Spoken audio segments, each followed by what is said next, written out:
pantalla.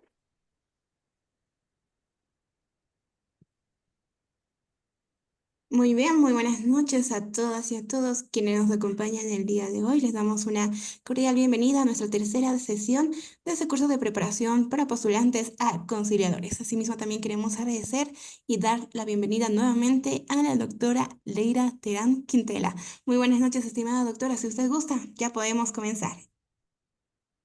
Perfecto, muchas gracias.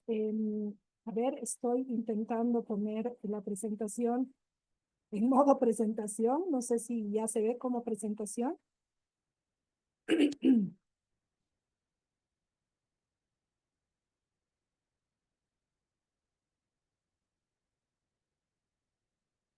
escuchan?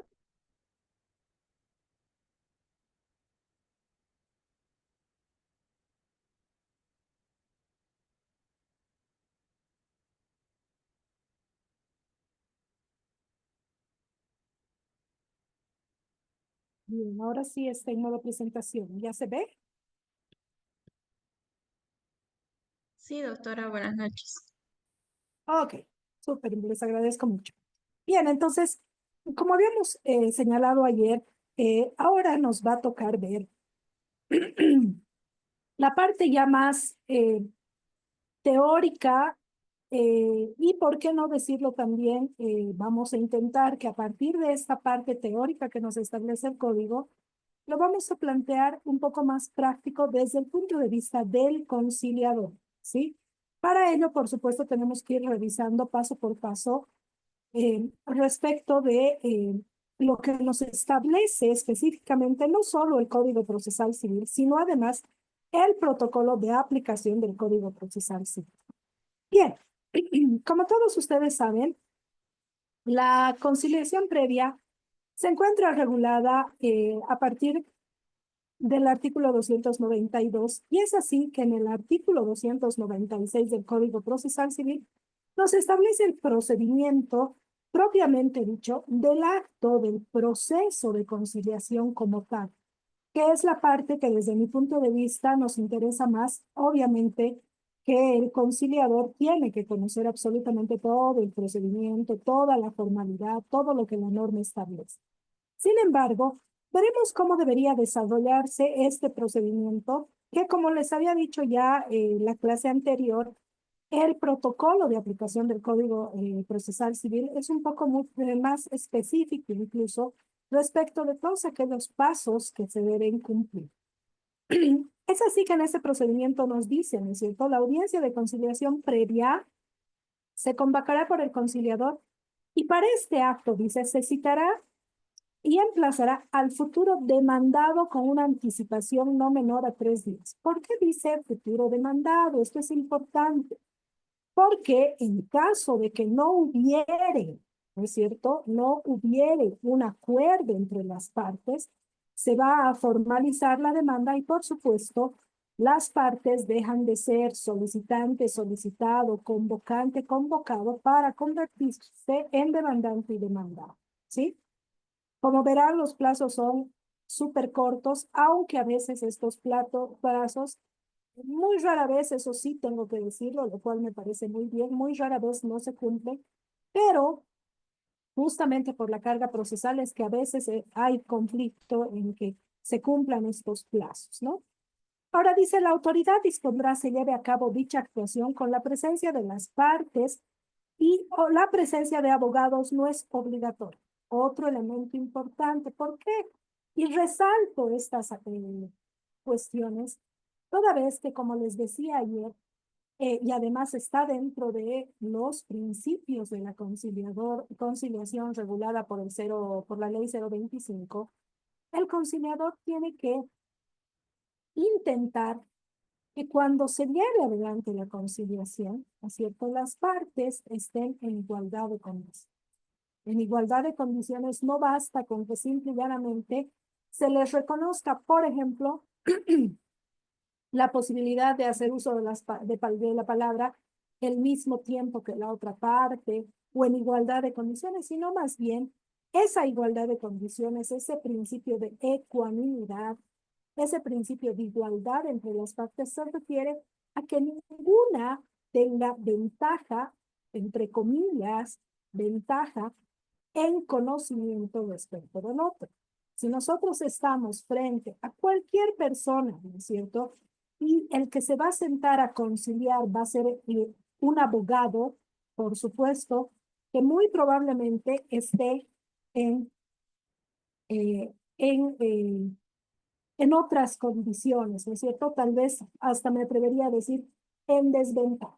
Mira lo que dice, la presencia de abogados no es obligatoria, ¿sí? Eso quiere decir que las partes pueden simple y llanamente presentarse ante el conciliador sin tener un abogado que los acompañe e incluso hasta que los patrocine, ¿sí?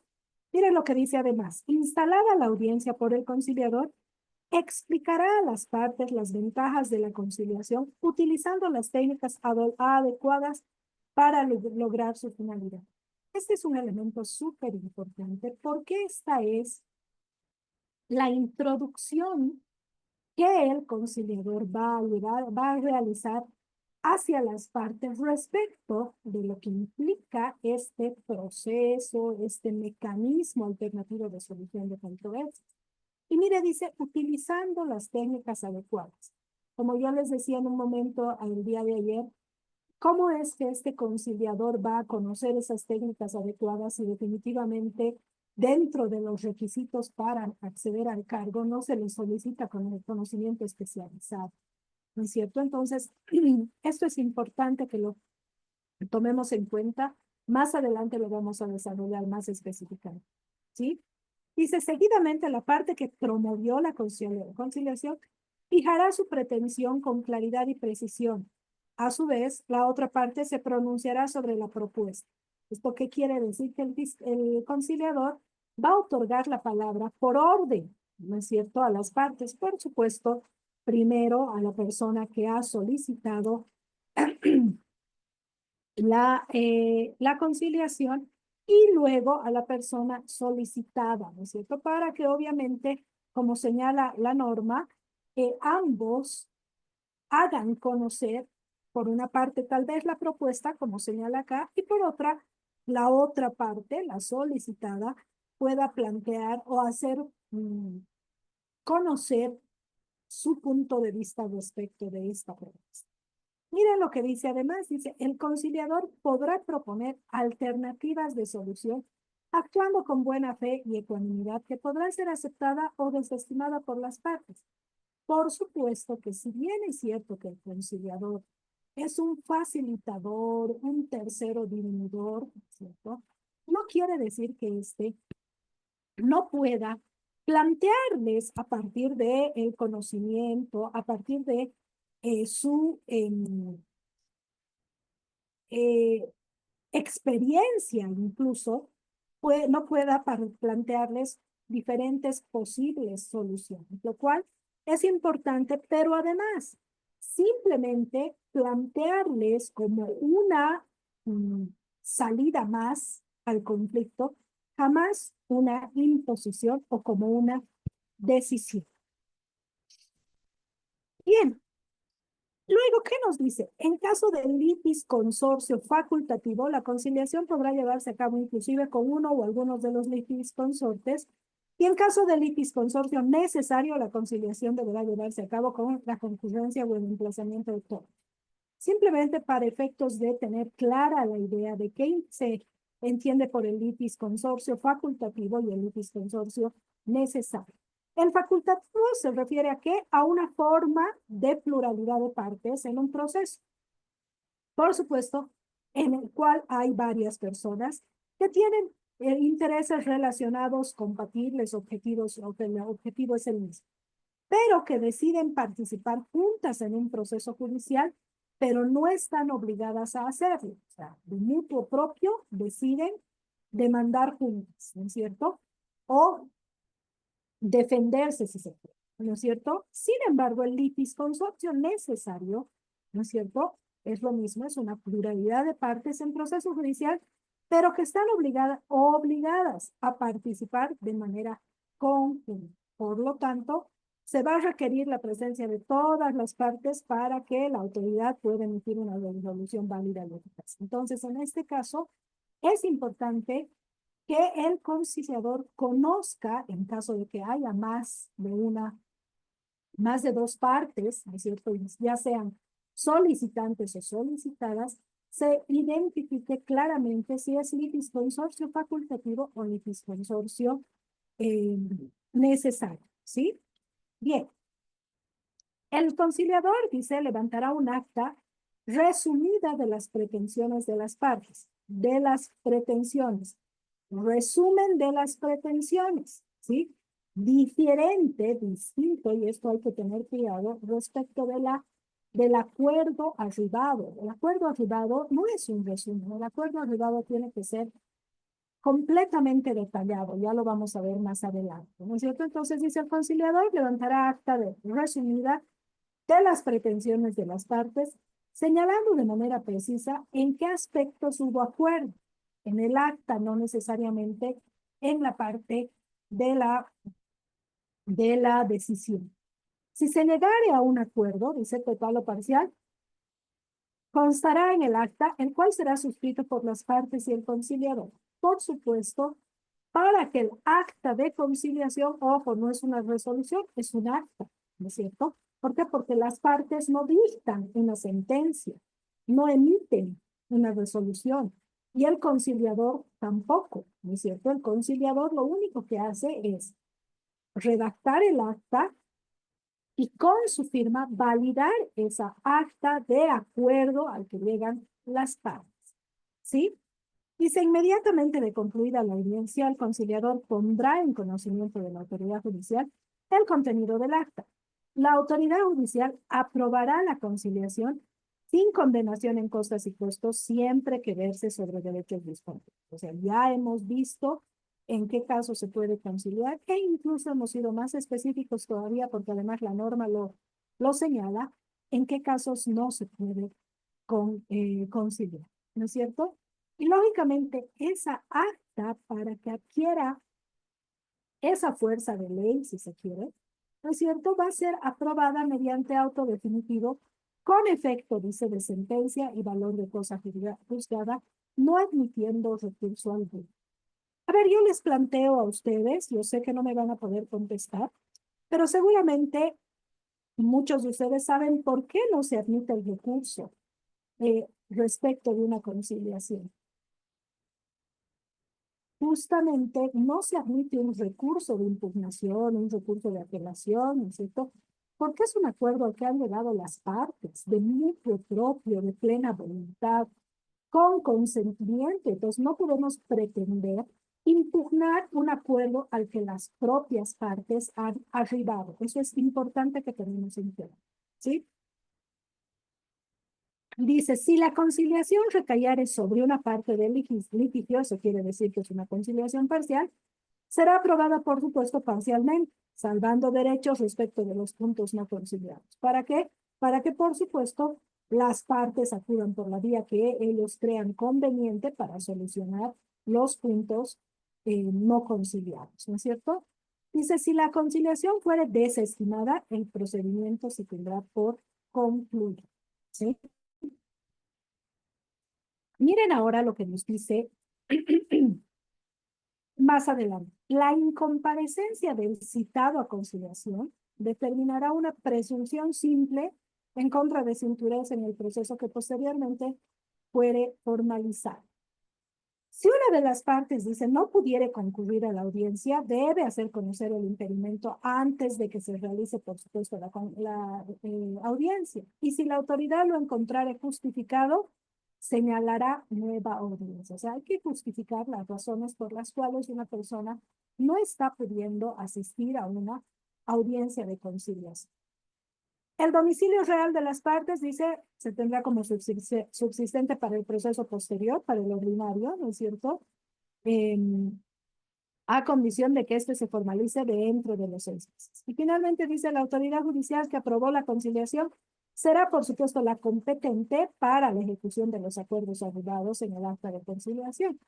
Y, lógicamente, se tiene que establecer la posibilidad ¿no es cierto? De que el acta está bien, hemos acordado una serie de cuestiones, pero finalmente con el tiempo, con el transcurso del tiempo, las partes no cumplen. Entonces, en ese caso, ¿ante quién acudimos? Ante la autoridad que aprobó la conciliación para que por la vía del procedimiento de ejecución de sentencia se logre el cumplimiento de la conciliación, ¿sí? Importante, miren lo que dice sobre el testimonio, la fotocopia legalizada. Esto es más teórico, técnico, si se quiere, ¿no es cierto? Dice, el testimonio o fotocopia legalizada del acta de conciliación y auto definitivo de aprobación tendrán valor de documento público o auténtico para el ejercicio de los derechos definidos por esta vía, así como para su inscripción en el registro de correspondencia.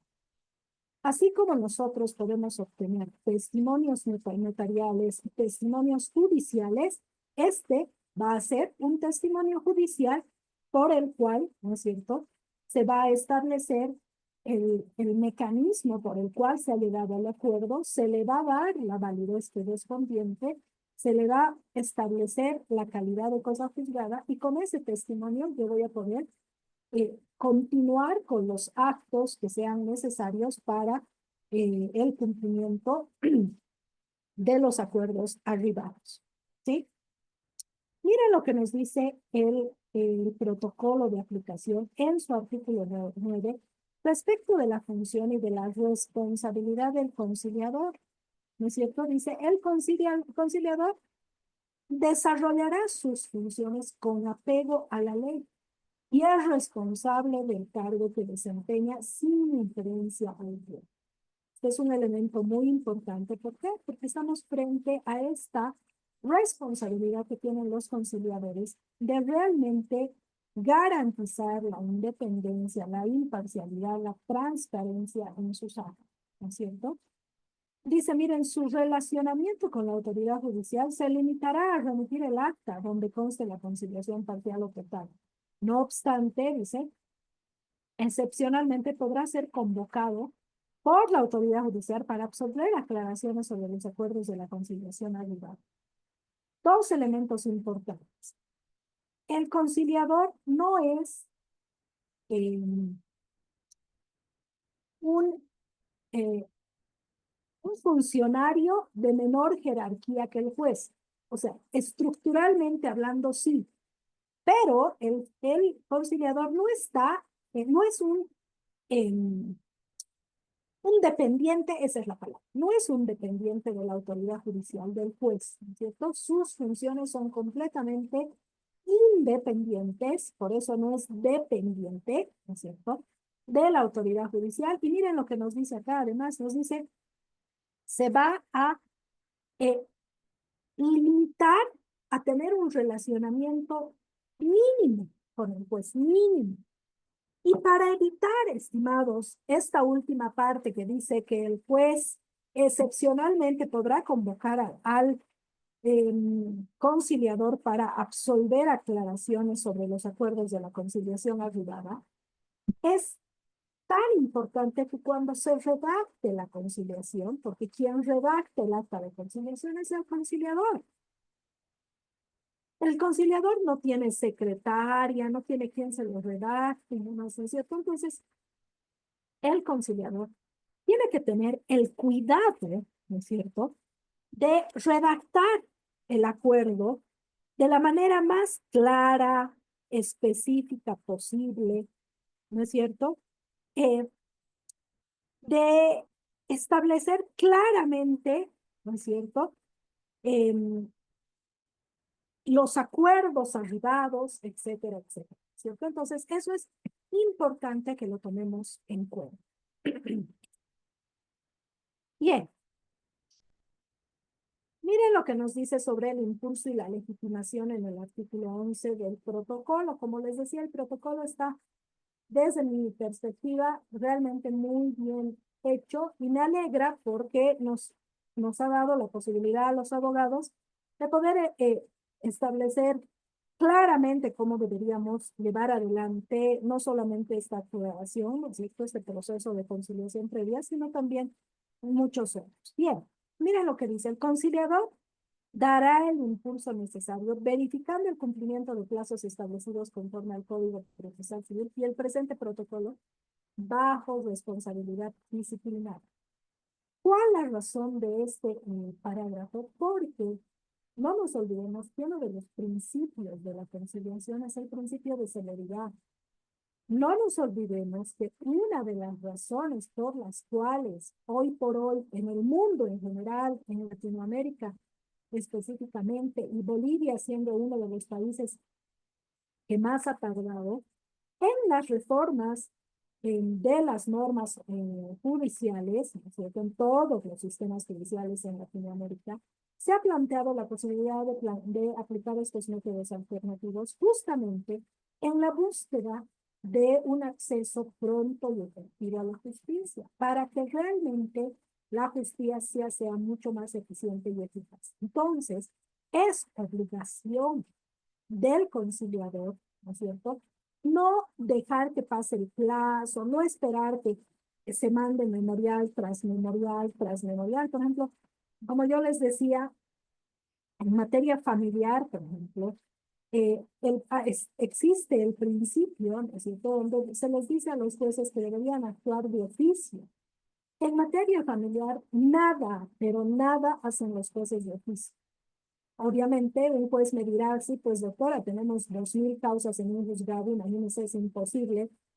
Y es verdad, o sea, es perfectamente justificable, ¿no es cierto? Pero en este caso, el conciliador debe hacerlo porque, dice, si no, se lo puede sancionar con, con un proceso disciplinario, ¿sí? Ahora dice, en caso de que se requiera alguna información que facilite o promueva la conciliación entre las partes, el conciliador podrá solicitar información a entidades públicas, privadas, ya sea para establecer la identidad de las partes, titularidad de derechos, etc. Miren qué importante esta facultad que se le otorga al conciliador. El conciliador tiene esta posibilidad, ¿no es cierto?, de acudir a, mediante esta facultad, esa autoridad, ¿no es cierto?, de poder obtener la información que requiera para coadyuvar a las partes a arribar a un acuerdo mucho más satisfactorio para ambas partes. Miren lo que dice sobre el principio de flexibilidad, y simplicidad, que en muchos casos la autoridad judicial, independientemente que fuere el juez, e incluso en este caso el conciliador, muchas veces no lo toman en cuenta. Miren lo que dice sobre el principio de flexibilidad y simplicidad. Dice, el conciliador podrá convocar a litis consortes necesarios o terceros que no estén incluidos tanto en el formulario de solicitud de conciliación o carta de solicitud de conciliación previa, con la finalidad exclusiva de llegar a resolver el conflicto. Por supuesto, si hay litis consortes necesario, lógicamente tiene pues que obligatoriamente, ¿no es cierto?, convocar a las otras partes, porque hemos visto lo que dice sobre el litis consorcio necesario. Dice, se refiere a una pluralidad de partes en un proceso judicial que están obligadas a participar de manera conjunta.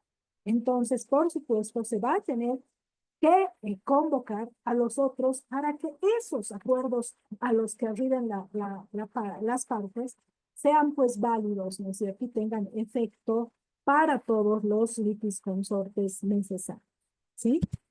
Bien. Ayer un poquito hemos hablado de esto, bastante rápido, ¿no? Y hoy solamente lo vamos a retrasar porque entiendo que todos ustedes ya lo conocen también. Desde el artículo 234 y del Código de Procedimiento Civil y del artículo 14 del protocolo de aplicación, nos establece que las modalidades de la conciliación previa pueden ser, ¿no es cierto?, de mutuo acuerdo o a solicitud de una parte, y en su caso puede ser remitida por el juzgado, ¿no es cierto? El artículo 292 del Código y el 15 del protocolo nos dice lo mismo. ¿Para qué? Para los procesos ordinarios, los procesos extraordinarios, y cuando exista renuncia expresa en el caso de los procesos monetarios. Hemos visto ya la oportunidad, ¿no es cierto?, respecto de la excepción para el caso de los procesos ejecutivos y monetarios. Ahora sí vamos a entrar más a detalle sobre lo que nos dice la audiencia de conciliación, que ya lo hemos visto al inicio de esta charla.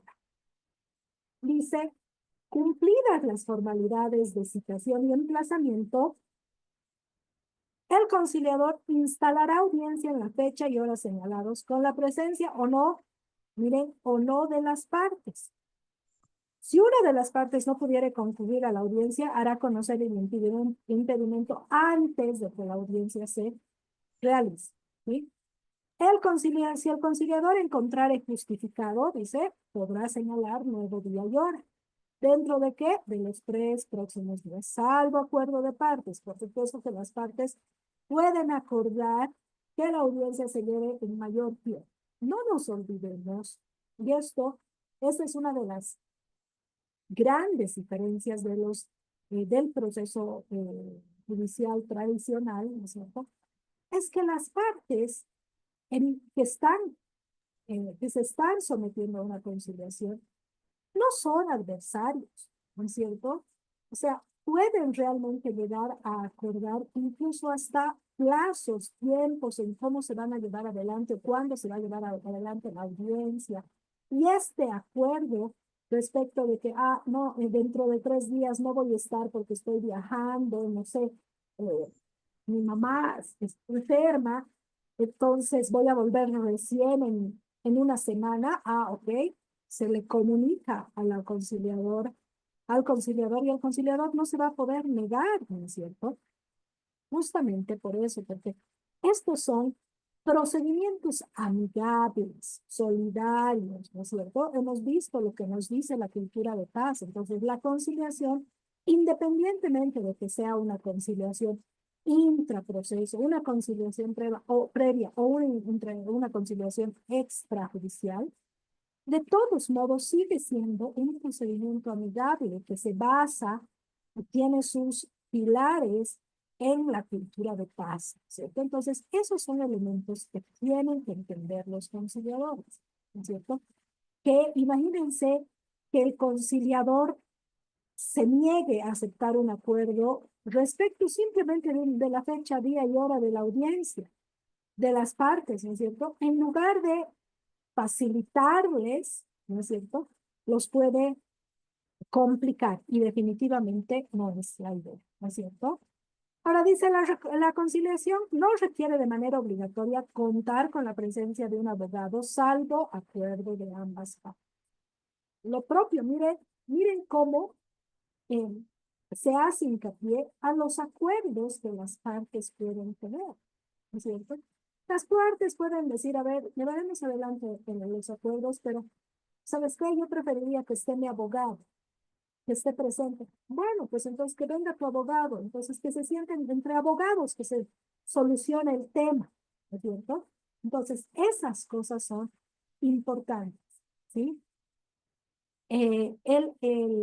Los acuerdos que vayan a arribar las partes, por supuesto, en tanto y en cuanto no vayan a desvirtuar lo que implica el proceso, y lógicamente en el único afán de tratar de llevar este procedimiento conciliatorio de la mejor manera posible, de la manera más amigable, más solidaria, eh,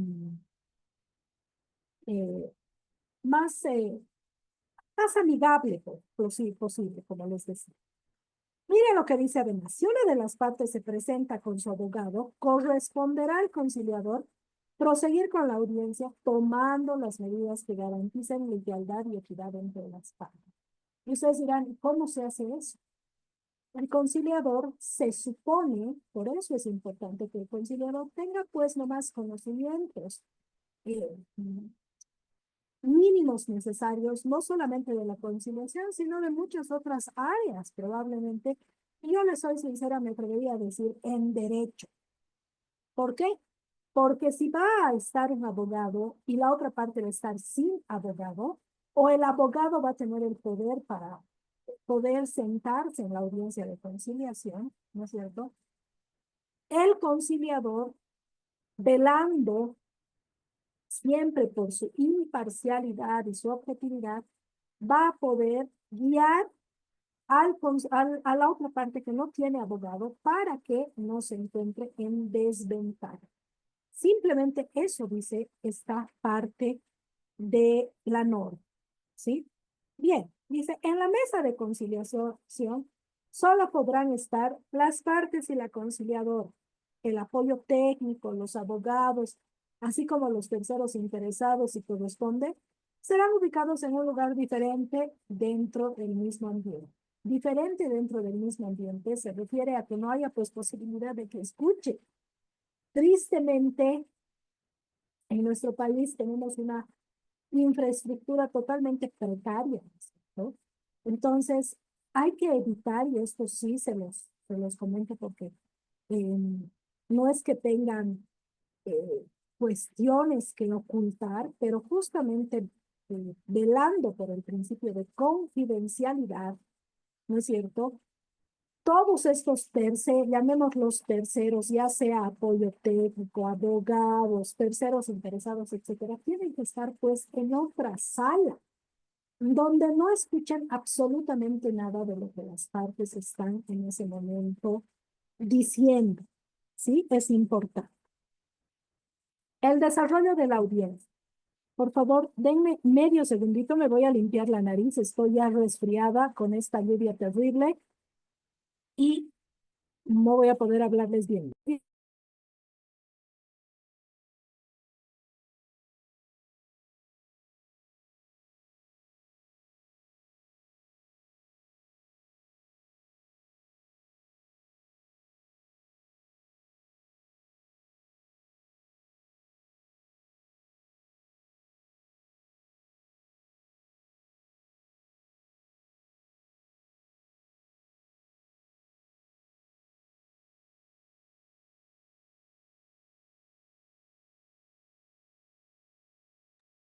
Bien, ahora sí.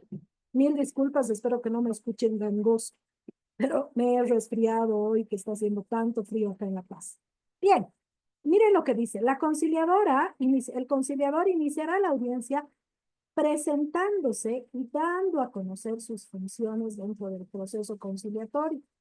Y asimismo, dice, orientará a las partes sobre el objeto, el alcance, ventajas, beneficios y los límites de la conciliación.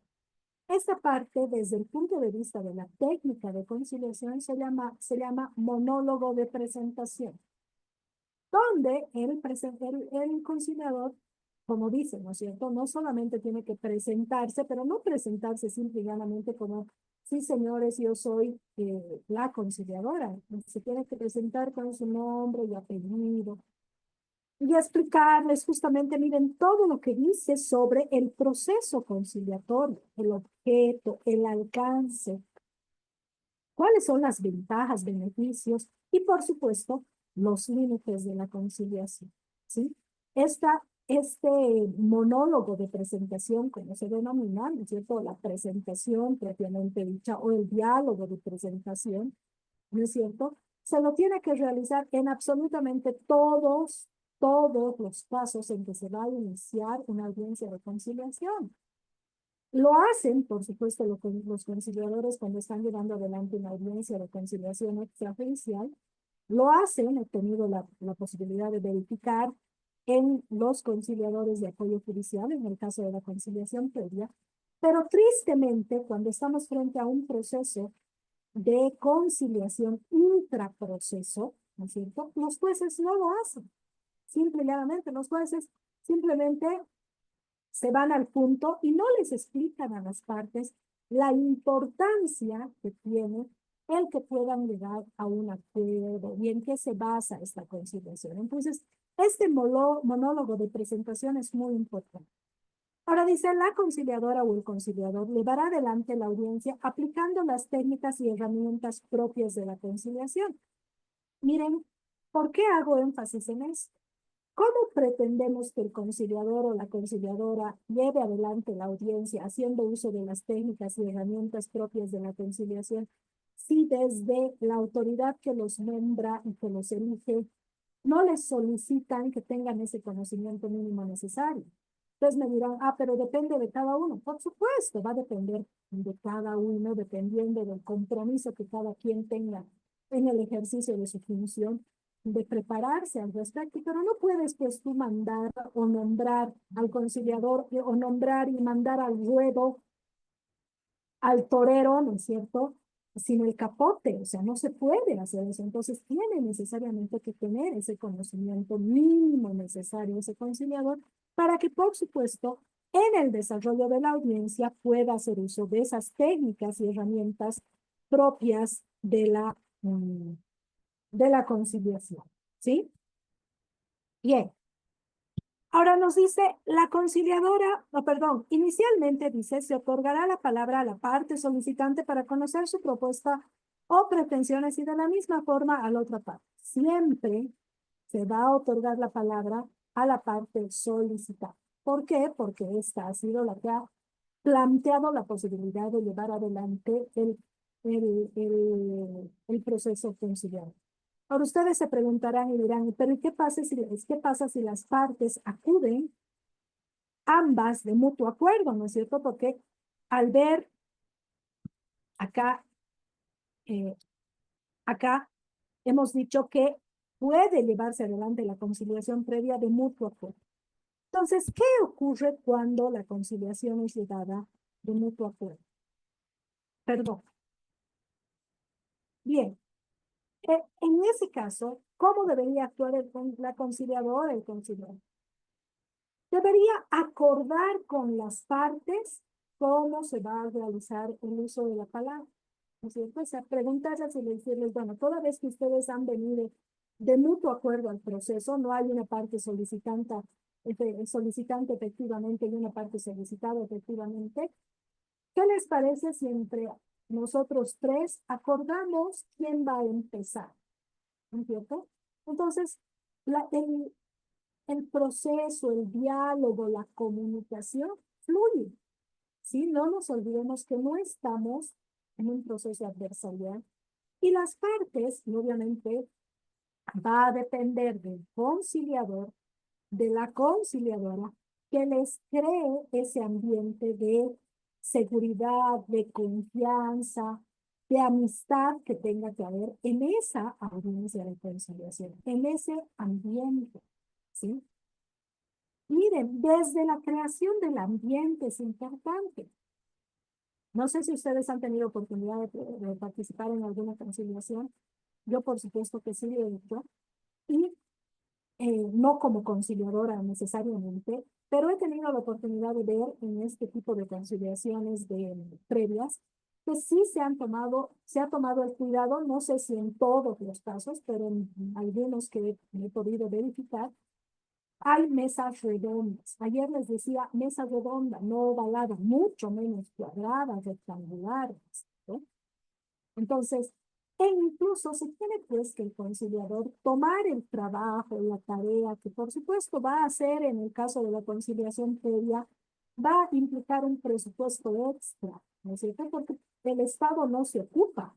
El Estado con suerte te da una oficina, ¿no es cierto? Que, bueno, pues tendrá, ya les digo, con suerte de 5 por 4, ¿no es cierto? Son unos 20 metros cuadrados con suerte, donde hay una serie de expedientes y un montón de cosas. Entonces, el conciliador se tiene que tratar de darle un ambiente armónico, ¿no es cierto? Un ambiente en el que las partes se sientan tranquilas, se sientan cómodas, ¿cierto? Ustedes dirán, pero ¿y qué? Podrá incluso hasta poner música suave, no sé, un ambientador, ¿no es cierto? Para que unas flores, incluso hasta un mantel, ¿no es cierto? Entonces me dirán, no, pues pero eso no es el presupuesto y no es mi obligación. Por supuesto que sí. O sea, está bien, no hay presupuesto en el Estado. El Estado con suerte les va a dar su computadora y muy probablemente ni les dé papel, ¿eh? A mí me ha ocurrido que el conciliador en un caso ha solicitado a las partes se le lleve papel porque ya no tenían papel para imprimir el acta. Sí, que está bien, es verdad, pero es un tema de compromiso con el rol que uno está llevando adelante. ¿Sí? Entonces, eso es bien importante que se tome en cuenta. ¿Sí? Ahora dice, el conciliador identificará las posiciones, intereses y las necesidades de las partes. Esta identificación de posiciones, intereses y necesidades se las va a plantear a partir de una serie de métodos, técnicas y herramientas que uno aprende cuando estudia este tema, ¿cierto? Está, por una parte, entre los más conocidos para identificar posiciones, intereses y necesidades, el método Harvard, el método Killman, ¿no es cierto? Tendrás la posibilidad de identificar posiciones, intereses y necesidades a partir, por ejemplo, del parafraseo, del resumen, ¿no es cierto? Además, podrás aplicar para establecer posiciones, intereses y necesidades, preguntas abiertas, preguntas cerradas. Como les digo, es toda una teoría, ¿no es cierto?, que tiene que conocer el conciliador para poder plantearse esta posibilidad de identificar posiciones, necesidades e intereses de las partes, ¿sí? Ahora bien, nos dice, el conciliador podrá efectuar entrevistas privadas y separadas con cada una de las partes previo conocimiento de la obra. Esto es importante porque esta es una herramienta que se plantea en la conciliación, porque no nos olvidemos que a veces los conflictos entre las partes, o sea, o las relaciones de las partes en conflicto, van más allá de un simple contrato, de una simple disputa judicial, de una simple disputa de pelea por plata, por patrimonio, ¿no es cierto? Hay relaciones familiares. Y hay familiares que pues, hay cosas que uno no dice, por más que las piense, por miedo a lastimar, por no querer ofender, etcétera. Entonces, esa es la razón por la que se plantea la posibilidad de que hayan entrevistas privadas y separadas, siempre en conocimiento de la otra parte, ¿no es cierto? Y no es un tema de yo voy a tener una entrevista solo con María, pero no con Juan, no. Me voy a reunir con María de manera independiente y me voy a reunir con Juan de manera independiente y ambos van a conocer que yo voy a llevar adelante estas entrevistas individuales. Y miren lo que implica. ¿Qué nos dice sobre las entrevistas privadas y separadas? El caucus, ¿cómo se llama? ¿No es cierto? ¿Y qué es el caucus? Dice, se refiere a una reunión privada y separada que el conciliador tiene con una de las partes involucradas sin la presencia de la otra. Ustedes dirán, pero usted ha dicho que se tiene que llevar adelante con una y con la otra. Lo ideal, lo ecuánime, es hacerlo con ambas. Pero puede no ocurrir. Puede la otra parte decirle, no creo, señor conciliador, sí, reúnase con María, con mi hermana, con mi ex esposa, ¿no es cierto? No hay ningún problema. Yo no tengo problema de que usted se reúna y yo no creo necesario que lo tenga que hacer conmigo, entonces está bien. Pero en general, sería interesante que lo puedan hacer que el conciliador lo haga en los dos casos, o sea, en el caso de todas las partes, porque no necesariamente son dos partes, ¿no es cierto? ¿Cuáles son las características del caucus? Les pido, por favor, hay alguien que está manejando la pantalla y me está rayando mi pantalla, por favor, señor Salazar. Bien, las características dice, confidencialidad. Lo que se discute es privado y el conciliador no revelará a la otra parte la información compartida sin autorización expresa. Eso es súper importante, estimados. ¿Por qué? Porque lógicamente sí, me voy a reunir con la otra parte para tratar de entender, tal vez pormenores, ¿no es cierto? O tal vez sentimientos que esta persona no es capaz de expresarlos al otro, ¿sí?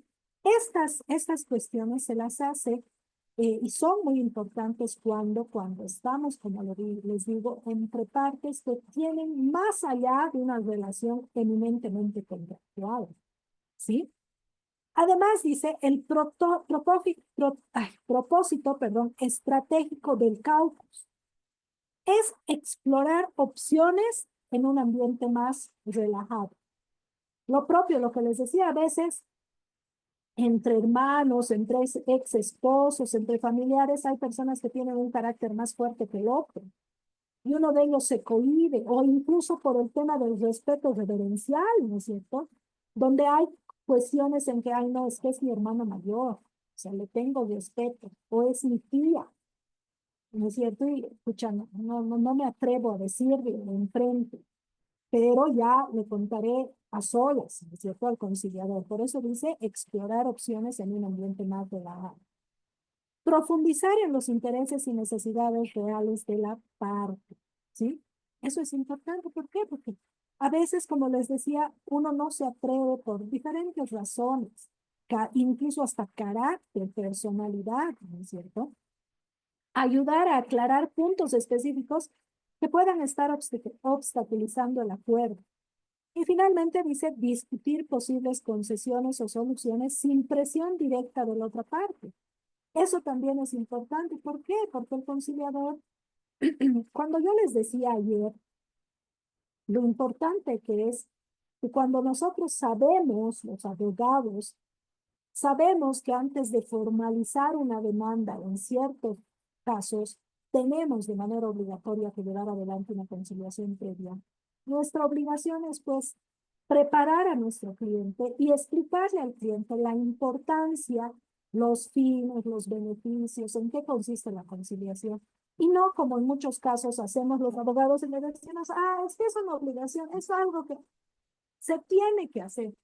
Vaya nomás, como diciendo, haga presencia y ya está.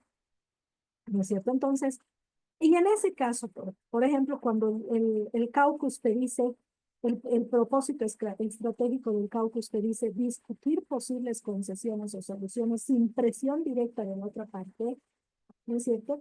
El conciliador podrá, pues, tratar de ahondar respecto de cuáles podrían ser sus máximos y sus mínimos respecto de un acuerdo. Es decir, a ver, ¿usted hasta dónde estaría dispuesto a ceder?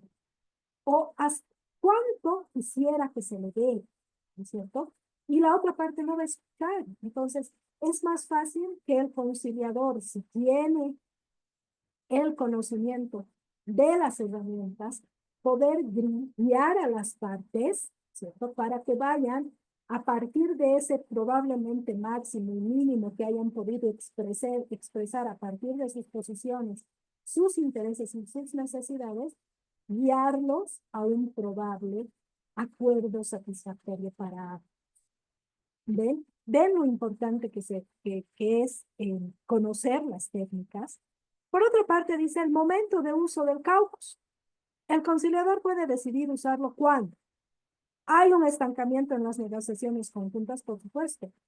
Todos los que conocen la teoría del conflicto saben que hay 5 etapas que se desarrollan en el conflicto y obviamente si estamos frente a un conflicto vamos a de una u otra manera pasar por casi todas, ¿no es cierto? El surgimiento, la escalada y la crisis. La crisis es ese momento en que hay un punto muerto y las partes no tienen cómo avanzar.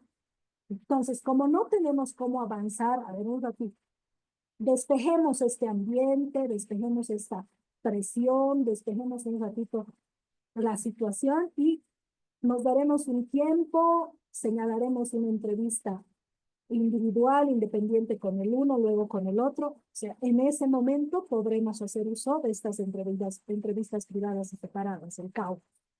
Es necesario reducir tensiones emocionales, lo propio, lo que les decía cuando se trata de familiares estimados.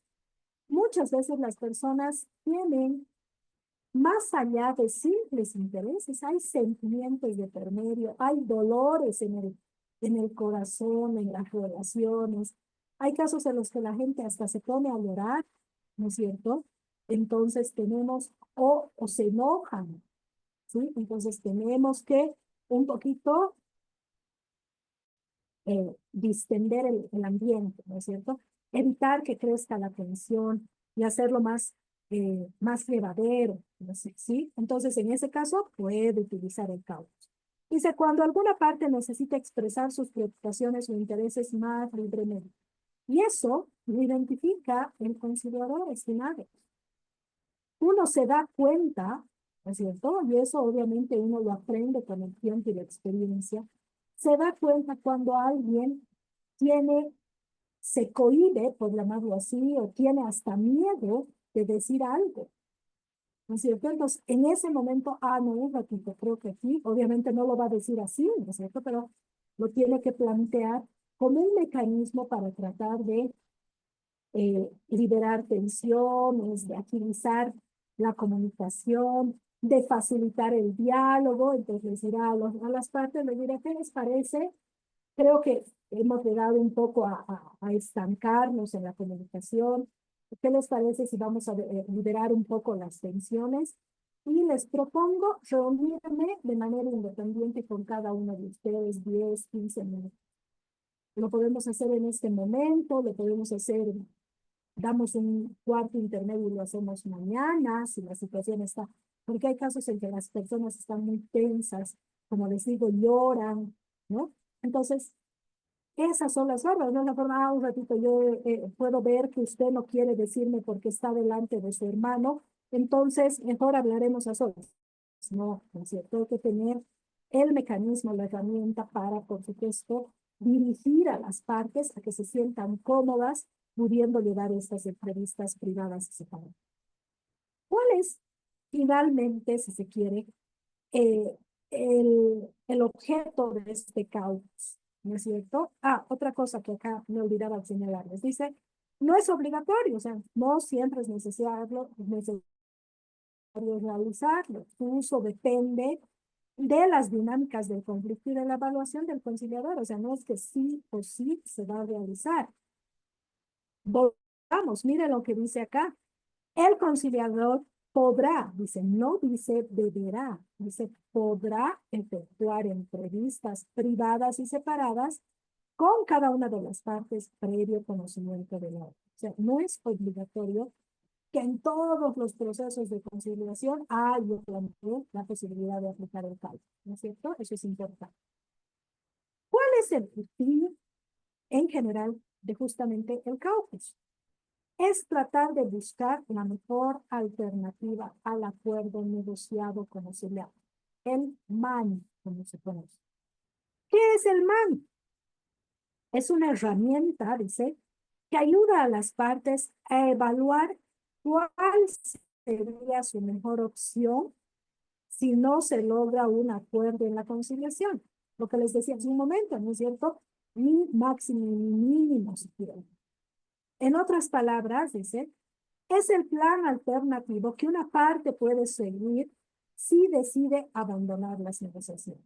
¿Cuáles son las importancias del MAN? La toma de decisiones informadas, ¿no es cierto? Conocer el MAN, dice, mejor alternativa de acuerdo negociado, permite a las partes entender si el acuerdo que se les propone en la conciliación es mejor que sus opciones fuera de él. O sea, probablemente aquí en este momento tú estás cediendo demasiado, la otra opción es que te vayas a un proceso judicial.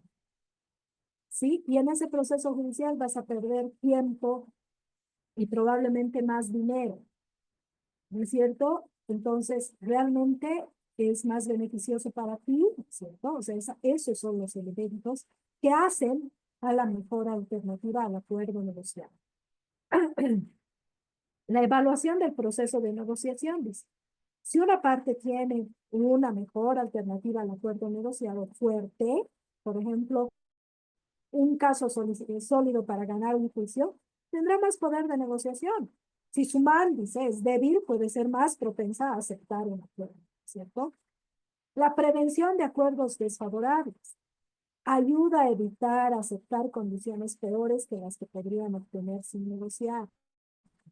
El fomento de acuerdos razonables. si ambas partes entienden su mejor alternativa al acuerdo negociador, pueden acercarse a un punto medio que sea más beneficioso para ambas, ¿sí? Ahora dice, ¿cómo se relaciona el MAN con las reuniones separadas? Es decir, con el caucus. Dice, en las reuniones separadas o caucus, el conciliador puede explorar con cada parte cuál es su mejor alternativa al acuerdo negociado. Lo que les decía hace un momento, establecer mi máximo y mi mínimo, mis fortalezas, mis debilidades, ¿no es cierto? Ayudarles, dice, a evaluar sus expectativas. No nos olvidemos que el conciliador, ¿qué es? Un facilitador del diálogo, un facilitador del camino a la solución, ¿sí? Mostrarles si sus alternativas fuera del proceso son realistas.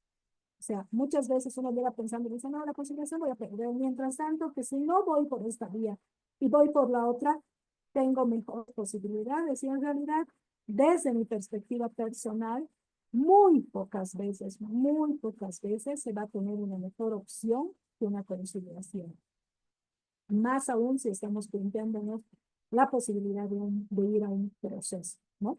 Y dice motivarles a negociar si su mejor alternativa al acuerdo negociado es menos ventajoso que el acuerdo que se puede alcanzar en la conciliación. Miren qué importante es que el conciliador tenga el conocimiento de todas estas herramientas. No es pues llegar nomás a la postulación, y perdón, con el respeto que todos ustedes se merecen, no tienen ustedes la responsabilidad. Los responsables son los que solicitan los requisitos, ¿no es cierto? Lo mínimo que se debió solicitar es pues este conocimiento mínimo especializado que le va a dar al conciliador herramientas e instrumentos para desarrollar un mejor rol como conciliador y tener conciliaciones pues efectivas, positivas, alcanzadas, ¿no es cierto? Bien, retrocedemos entonces. Mira lo que hemos visto ya, el inciso E. Finalmente, bueno, no finalmente, el inciso F dice, si no se arriba a un acuerdo conciliatorio, el conciliador propondrá alternativas de solución. Puede proponer alternativas para que entre las partes puedan elegir o incluso mejorar las alternativas propuestas por el conciliador. El conciliador dice que desarrollará la audiencia manteniendo la debida imparcialidad. Lo que les decía es, nadie nace imparcial. La imparcialidad en la objetividad se aprende, se trabaja en el día a día, desde mi opinión completamente personal, ¿no? Se trabaja día a día en esa posibilidad, ¿no? En esa construcción de ser imparcial, de ser objetivo, ¿sí? El inciso H dice, excepcionalmente, el conciliador de oficio o a pedido de partes podrá declarar cuarto intermedio, permitiendo que esta medida ayude a lograr un acuerdo. También podrá valorar las circunstancias en las que se estuviere desarrollando la conciliación. De ser necesario, declarará cuarto intermedio siempre y cuando ayude a la obtención de la conciliación. En ambos casos, corresponderá que en audiencia señale día y hora para la continuidad de la misma, quedando notificadas las partes en la audiencia. A ver, este inciso H nos da a entender que se supone que una conciliación debería desarrollarse en una sola vez y no es así. Muy difícilmente se va a resolver un proceso de conciliación en una sola audiencia. Alguien alguna vez me decía, ¿cuántas audiencias pueden haber? No es que puedan haber 10 o deberían haber 2, no es así, es muy difícil que lo señalemos. Va a depender del relacionamiento, comunicación, diálogo que tengan las partes, de la complejidad del conflicto, de las partes del número de las partes, o sea, de los miembros involucrados en el conflicto, etcétera, ¿no es cierto? Entonces, algo que es importante que entendamos que no se puede, muy difícilmente vamos a poder resolver un conflicto, una desaveniencia en una sola audiencia, ¿no es cierto? porque muchas veces se va a requerir más tiempo. Entonces, casi siempre vamos a poder llevar adelante más de una audiencia. O no es que vamos a poder, vamos a necesitar llevar adelante más de una audiencia. Agotada la conciliación, perdón, agotada la conciliación con acuerdo conciliatorio total o parcial o sin acuerdo, dice la conciliadora, levantará acta correspondiente. ¿Sí? Esto es importante, porque si es total o parcial, tiene que ser un acta bien redactada. Si es sin acuerdo, simplemente se declara conciliación fallida y ya está, con un pequeño resumen de los hechos. No es cierto, pero si es total o parcial, hay que redactar una buena acta de conciliación para que no tenga que ser, para que sea fácilmente cumplida, es decir, para que no tengamos que ir a explicarle o aclararle puntos a la autoridad judicial, como lo hemos visto con anterioridad.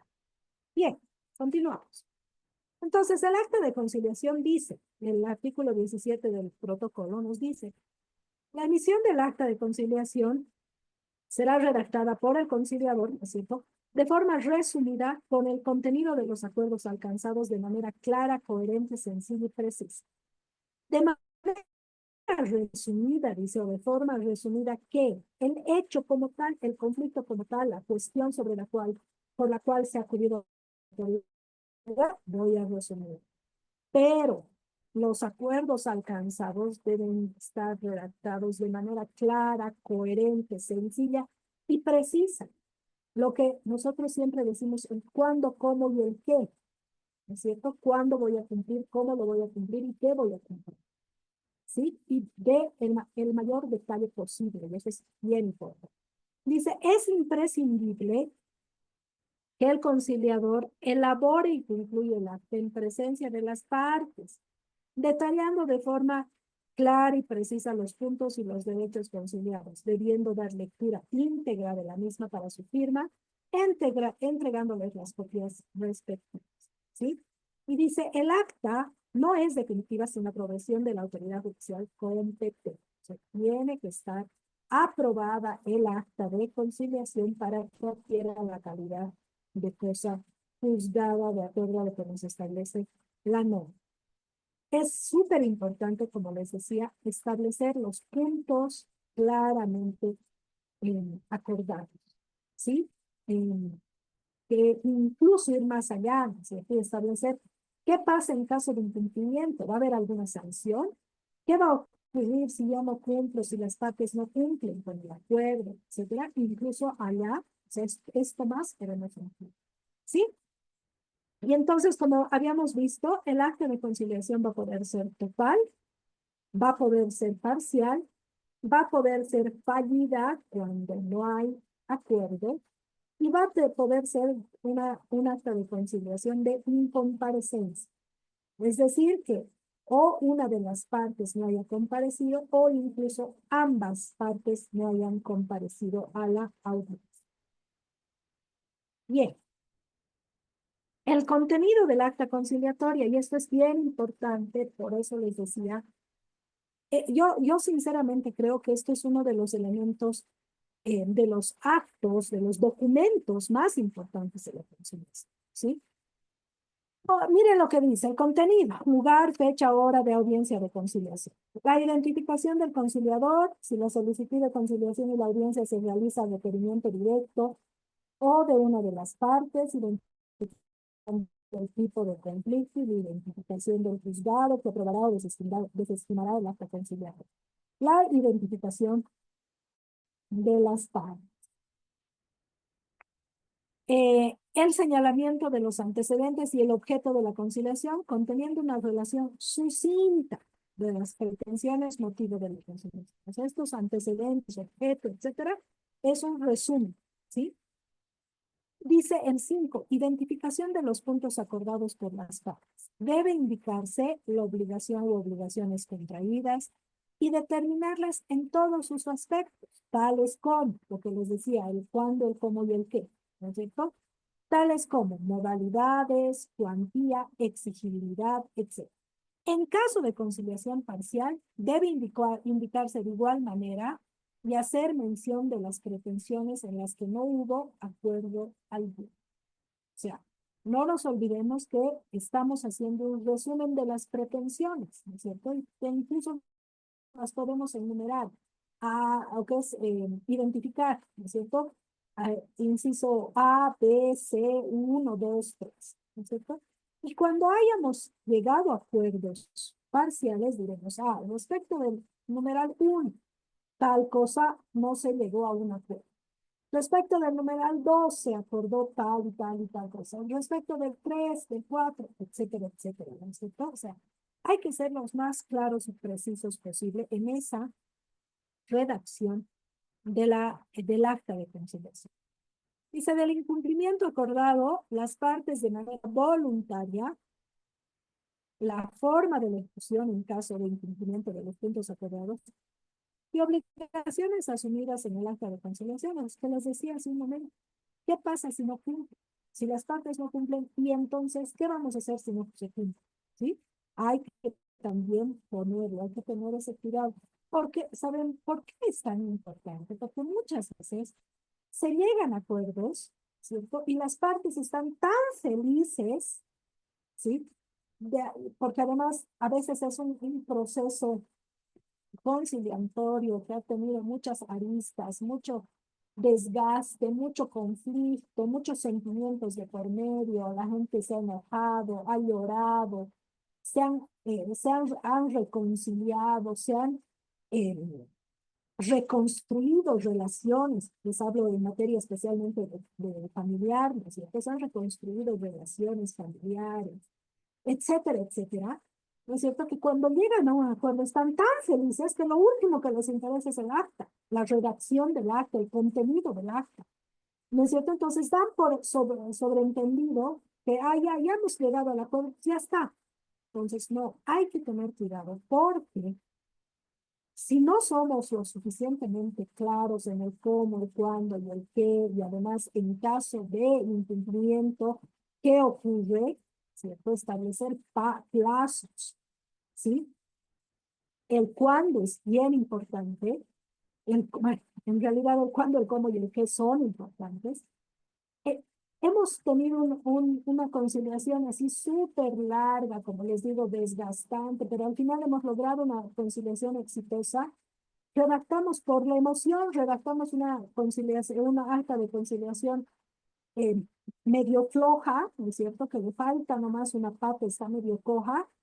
Entonces, cuando ya queremos ejecutarla, nos encontramos con problemas y decimos, ahora Macana, y ahora esto que ha pasado y se nos hace imposible el cumplimiento, ¿no es cierto? O peor aún, imposible la exigibilidad. ¿Por qué? Porque no hay plazos. Y la otra parte puede decir, no, pero ahí no dice cuándo. Dice que te voy a pagar, pero no dice cuándo, dice. O sea, estamos en problemas, ¿sí? Entonces, eso es importante. Finalmente dice, la firma de la conciliadora y de las partes que arribaron a un acuerdo. Si desean las partes, pueden también concluir los abogados a la firma del acuerdo. O sea, pueden también, si están los abogados, poner su sello, ¿sí? La remisión a la autoridad judicial. Dice, suscrito el acta de conciliación, se remitirá en el día a la autoridad judicial correspondiente, a efecto de su aprobación o desestimación, mediante auto definitivo con calidad de cosa juzgada en el plazo de 3 días bajo responsabilidad disciplinaria. Si la conciliación recayere sobre una parte del litigio, será aprobada parcialmente, salvando derechos respecto de los puntos no conciliados para un futuro proceso. Si el acta de... y ojo, esto no quiere decir que no puedas, ¿no es cierto? Ya hemos conciliado sobre algunas cosas, ¿no es cierto? Sobre algunos puntos. Vamos a formalizar demanda respecto de los puntos no conciliados y dentro del proceso para resolver los puntos no conciliados todavía tengo la oportunidad de que se pueda llevar conciliación intraproceso. O sea, no pasa porque, no, pues no has querido conciliar o no se ha podido conciliar en la previa, ya no puedes conciliar. Porque las circunstancias, señores, de las personas cambian. Hoy día yo puedo no querer saber de algo, pero mañana pasado puedo necesitar saber, ¿no es cierto? Y solucionar el tema. Entonces, las circunstancias cambian, entonces sí se va a tener esa posibilidad. ¿sí?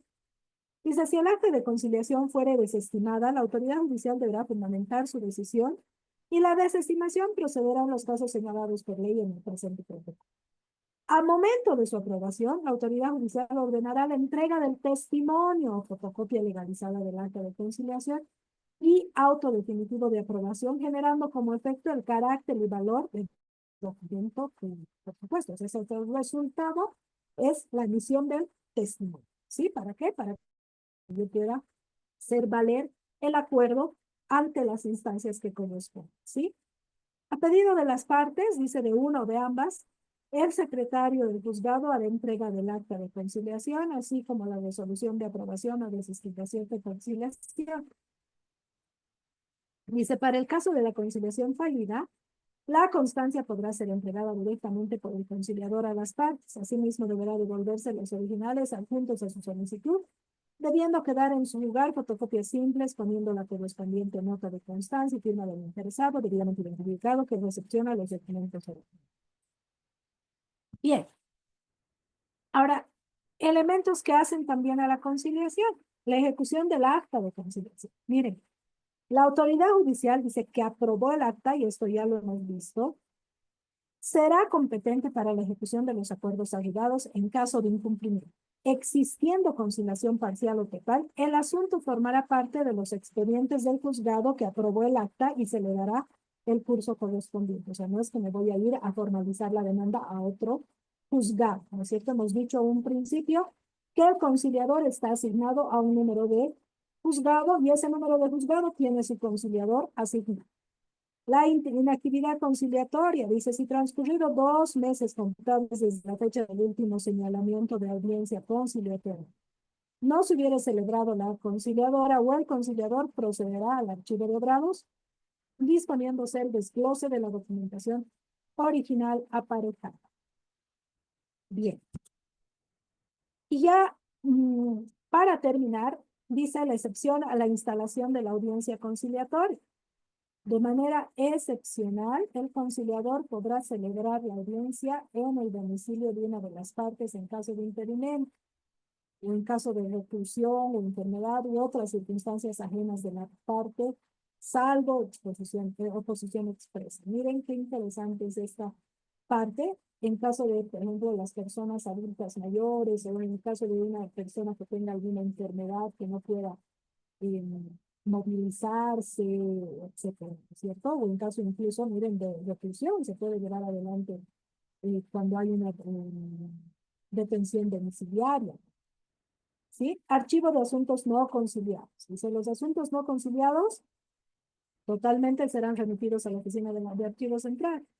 La Oficina de Archivo Central Departamental clasificará y conservará los asuntos remitidos por el conciliador en lugares reservados para este efecto y tendrá un listado especializado. Por supuesto, ya hemos acudido y no hemos conciliado, ¿no es cierto? Pues tiene que haber un archivo de las causas no conciliadas.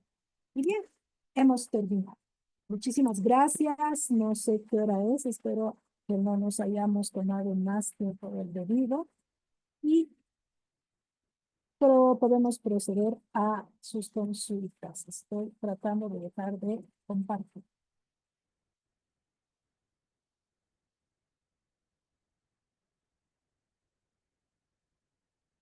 Ahora sí, cuando quieran, estoy atenta a sus Doctora, una pregunta. Hola. Adelante. Creo que Paola, la moderadora, está en línea también. Una pregunta, doctorita.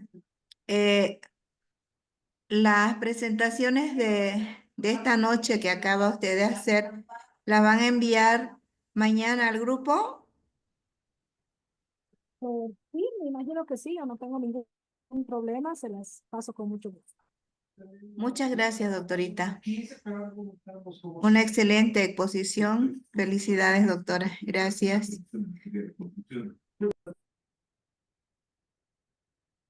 Doctorita, una consulta, por favor. Claro. La última parte del artículo 11 sobre el impulso y legitimación del parágrafo segundo, dice, el conciliador no puede derivar el caso a sede judicial para obtener información. ¿A qué se refiere eso, doctorita, por favor? A ver, otra vez revisaremos, perdón, voy a revisar la norma exactamente, por favor. Denme 2 segunditos, la voy a ver en mis documentos. Vale.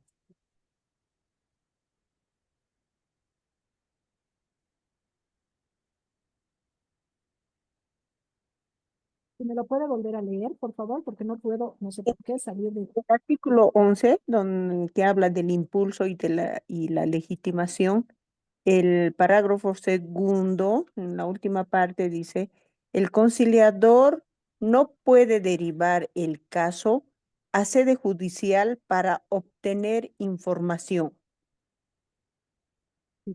Lo que ocurre es que, a ver, si nosotros nos ponemos a pensar, se supone que el conciliador, ¿no es cierto? Va a, es un proceso anterior, previo al proceso judicial. Entonces, no podemos pretender que se tenga que obtener información eh, de la propia instancia judicial, donde al final se va a validar en la causa, ¿no es cierto? Por eso es esa limitación.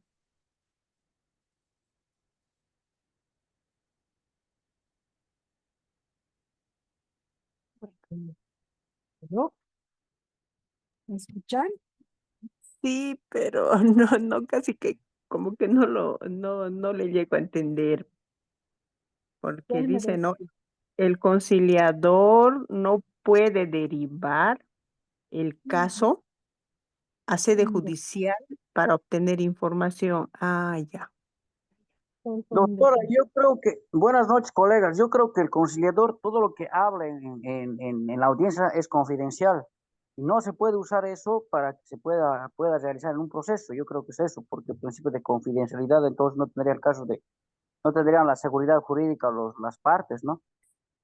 Un ratito, ya estoy. Ya, de acuerdo a lo que acaba de decir Eric. Lo que pasa es que hay que entender, o sea, a ver, mi colega, para poder entender el contexto hay que leer todo el parágrafo, ¿no es cierto? Y es justamente como el colega señala.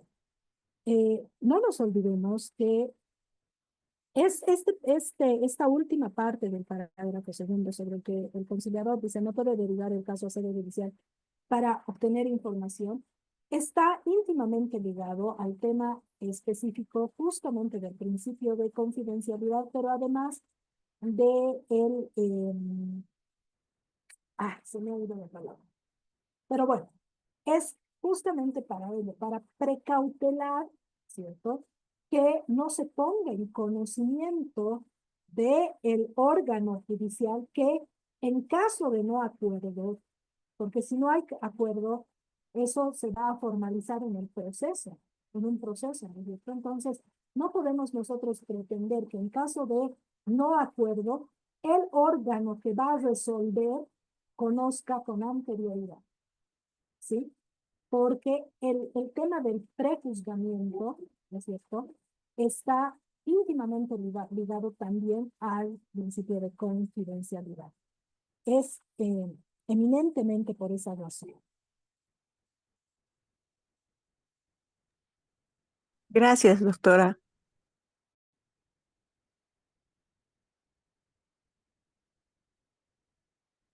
Bien, no sé si está en sala Paola, por favor, para que podamos ir viendo el tema de las preguntas.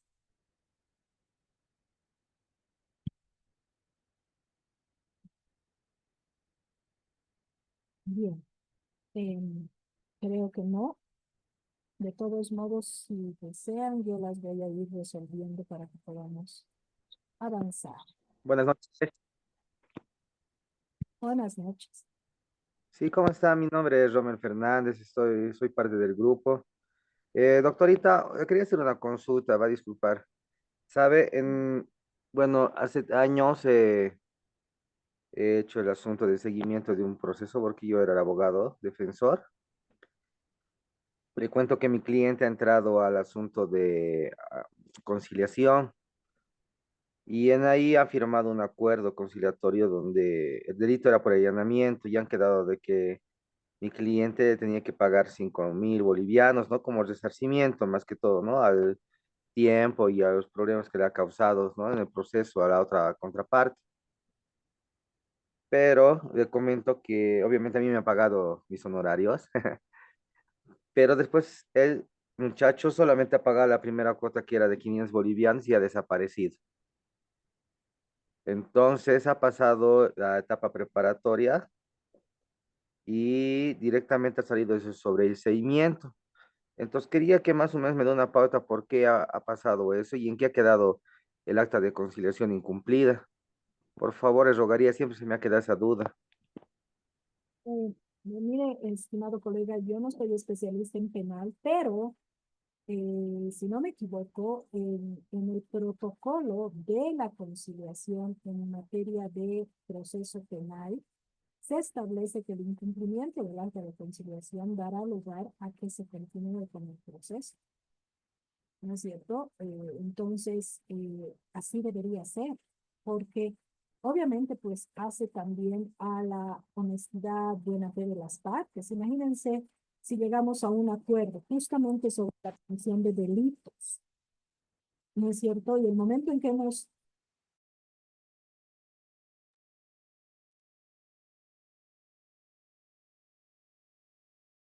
es la reparación del daño, porque eso se busca en una conciliación cuando se trata de materia penal, ¿no es cierto? Yo incumplo o cumplo solamente una parte, ¿no es cierto? Entonces, en realidad, la norma establece que debería continuarse con el proceso, justamente por incumplimiento del acuerdo arribado. Doctora, o si no puede acudir para el pago de acción civil, también hay cuando una persona, por ejemplo, en materia penal ya sentenciada, ya cumplió su pena, entonces pueden ser un proceso de reparación civil. Claro, pero es cuando ha cumplido su pena. O sea, esa es otra etapa, es para el resarcimiento del daño, ¿no es cierto? La indemnización por la vía civil, sí, pero en este caso, el colega nos dice, se ha incumplido el acuerdo conciliatorio que se ha llegado, me imagino, en fiscalía, porque el proceso de allanamiento ya estaba en curso, ¿no es cierto? Entonces, no es para resarcimiento del daño, sino es para el acuerdo de que se deje, la conciliación ha sido para que no se continúe con el proceso penal. ¿Sí? Entonces, en ese caso sí se puede continuar el proceso por el delito que supuestamente se estaba dejando, entre comillas, sin efecto a través de la conciliación. ¿Sí?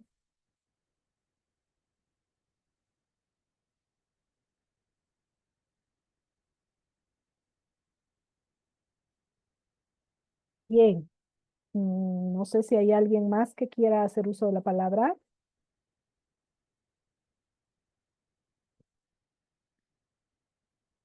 Doctorita, es el tema de las audiencias, por ejemplo, por separado. ¿Cuántas veces puede ser por separado? Una sola, una sola. Una sola audiencia por separado con cada uno.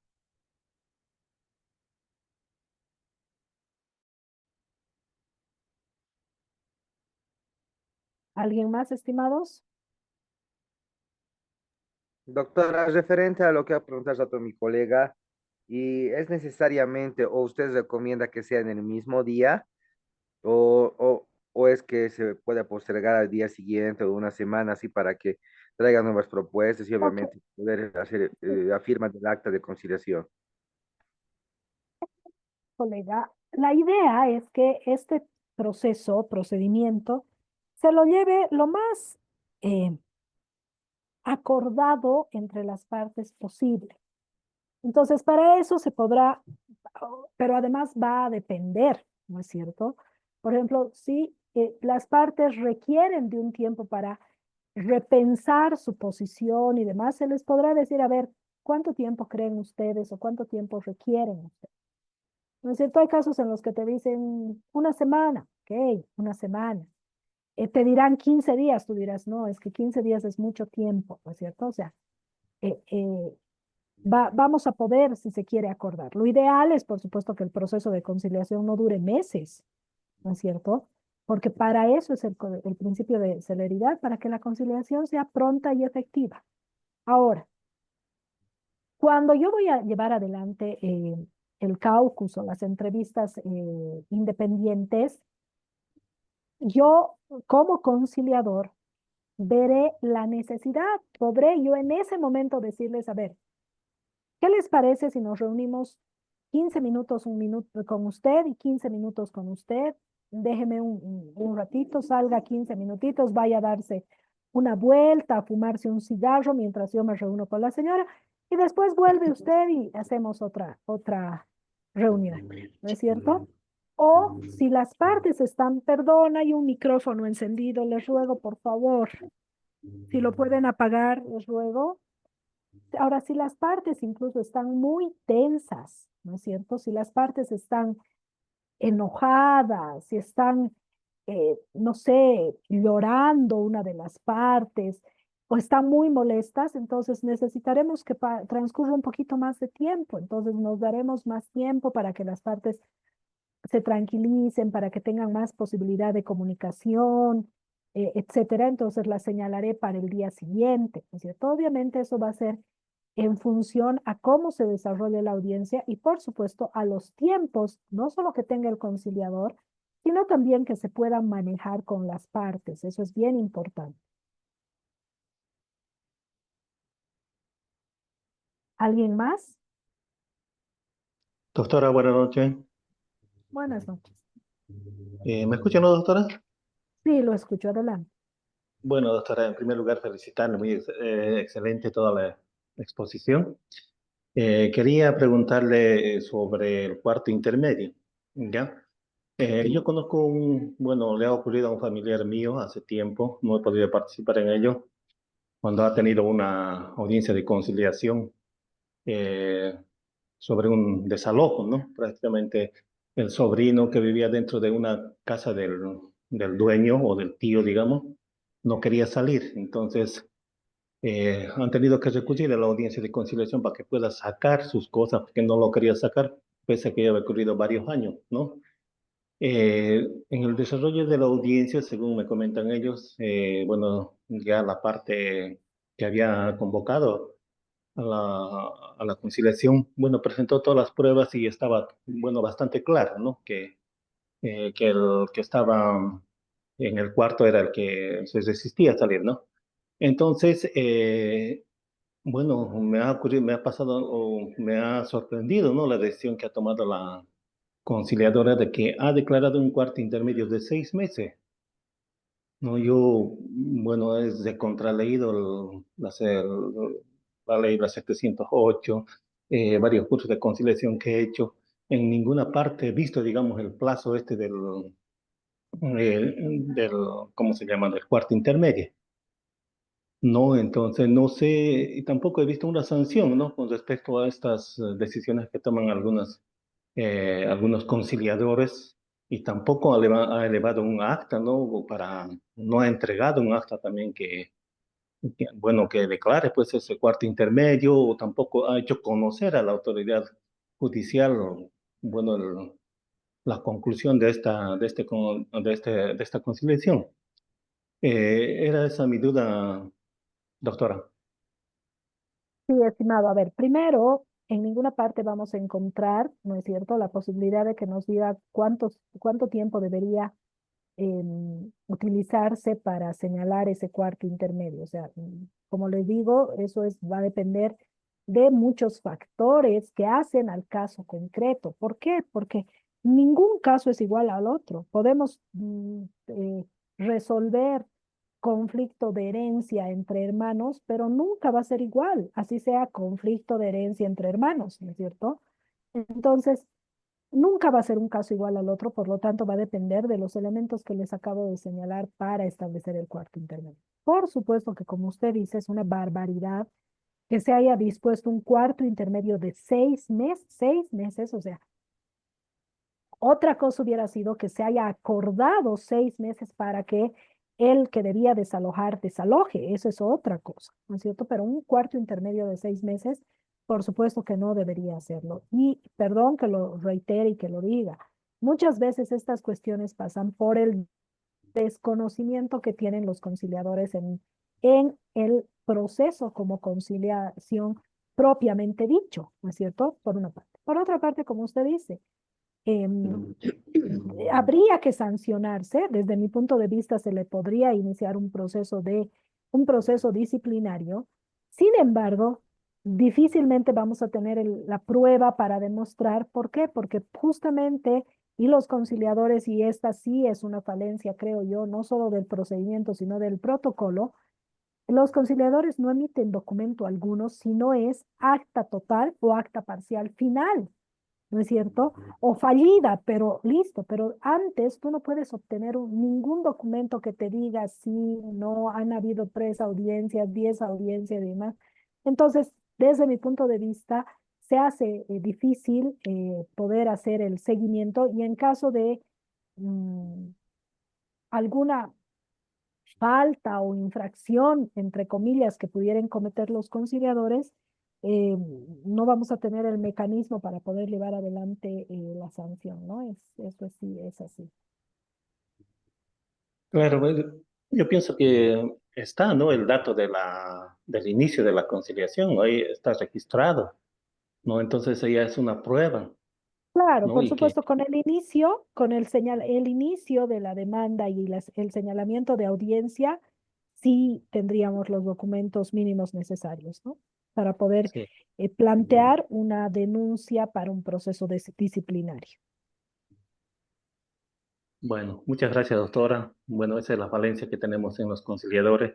Creo que ayer han Así hecho es. referencia, ¿no? De que muchas veces hay que tener un credencial de color para poder acceder. Precisamente ese color muchas veces trae la ineficiencia de estos funcionarios, ¿no? El desconocimiento. Entonces, bueno, es lo que está afectando a nuestra justicia en la actualidad. Gracias, doctora. Tristemente, estimado colega, hoy por hoy creo que uno de los órganos más llevado a menos es el órgano judicial. Y sí, es justamente creo yo, por ese tema, ¿no? Pero bueno, esa es una opinión completamente personal, colegas.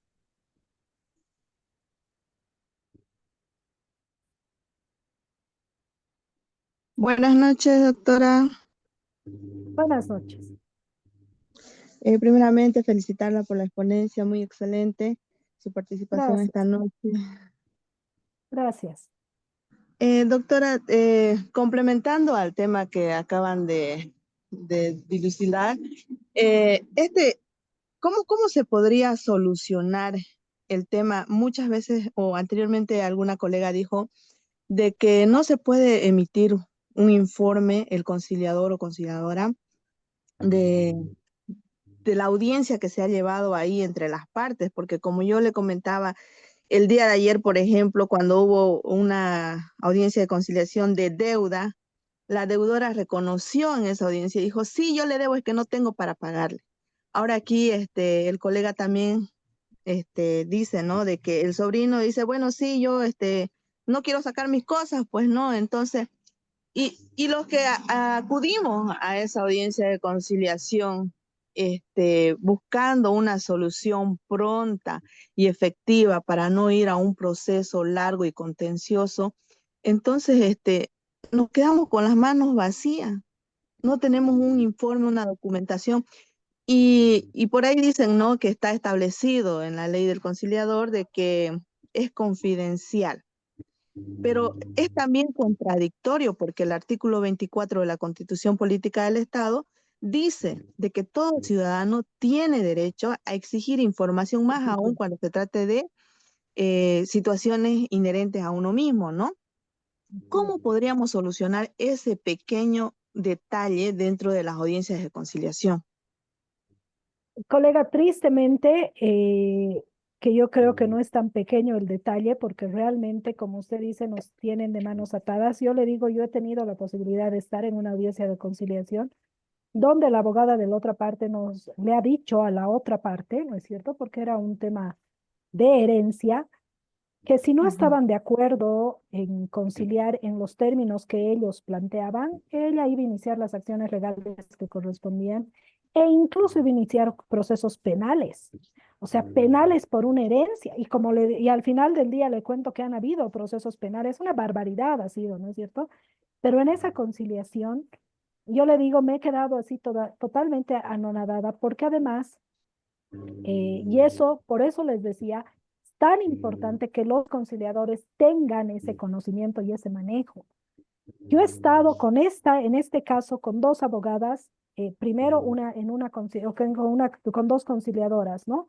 En una conciliación previa, obviamente yo como abogada de una parte y la otra abogada de la otra parte, hemos intentado llevar adelante las conciliaciones entre abogados, y en la conciliación previa, como le digo, la abogada nos ha, así de clarito, nos ha dicho: o aceptan lo que nosotros les estamos diciendo, o vamos a iniciar procesos penales. O sea, ¿con qué fundamento?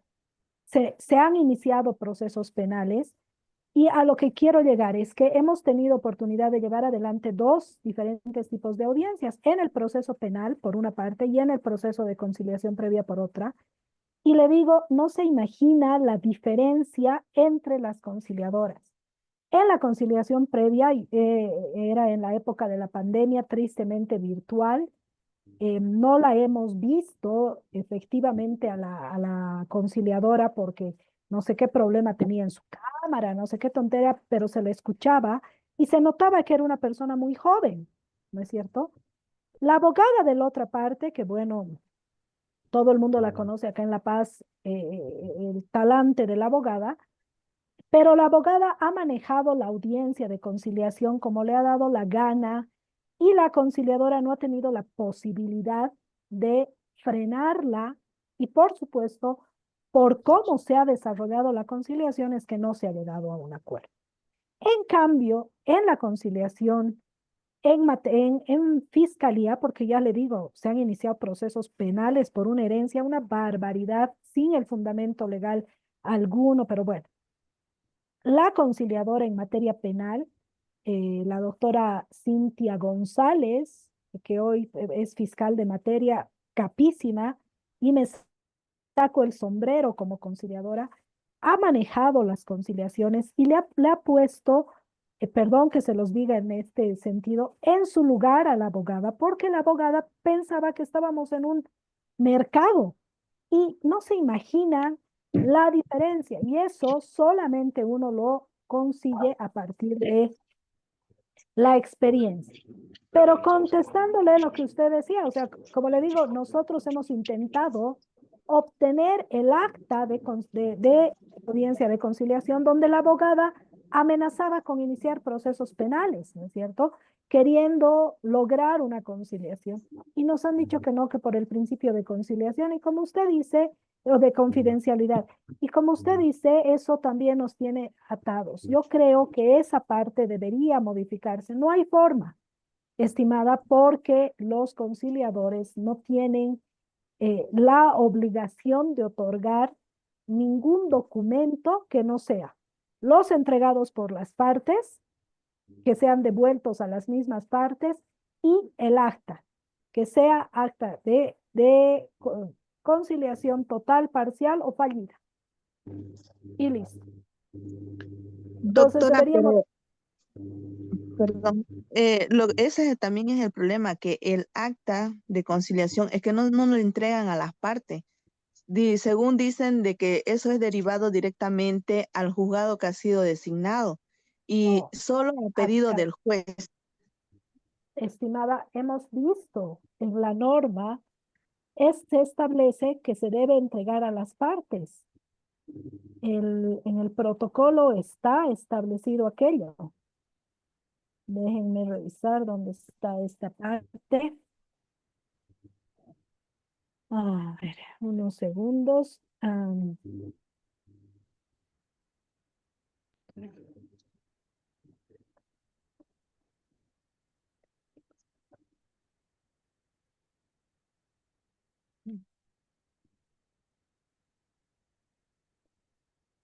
Mire lo que dice el artículo 17, parágrafo 3º del protocolo. Dice, es imprescindible que el conciliador elabore y concluya el acta en presencia de las partes, detallando de forma clara y precisa los puntos y los derechos conciliados, debiendo dar lectura íntegra de la misma para su firma, entregándoles las copias respectivas. Pero cuando el acta ha sido ya concluida, ¿no es cierto? De total, parcial, fallida, etcétera. Ahora, algo que es bien importante, el acta de conciliación tiene que ser corregida para que refleje los acuerdos efectivamente arribados una y mil veces si es necesario, ¿no es cierto? O sea, porque incluso hay que hacer cambiar hasta la puntuación, la coma, la palabra, ¿no es cierto? Porque todos nosotros sabemos, hay infinidad de chistes de cómo se utiliza una coma. Si la coma está antes de una palabra, significa una cosa, la oración, y si la coma está después de una palabra, significa otra cosa, ¿no es cierto? Entonces eso es bien importante que tomemos en cuenta y tengamos ese cuidado por si acaso.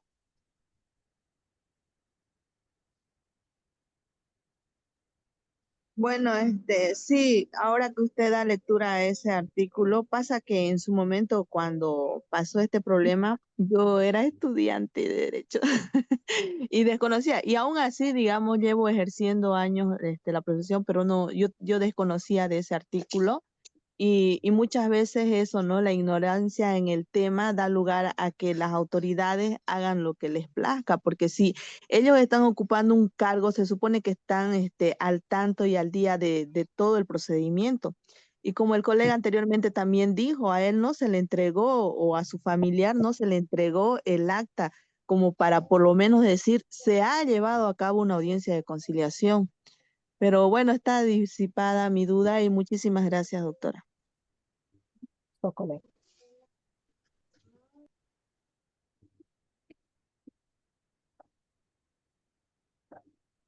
Bien, creo que ya no hay más consultas ni preguntas al respecto y creo que podemos concluir con la sesión esta vez.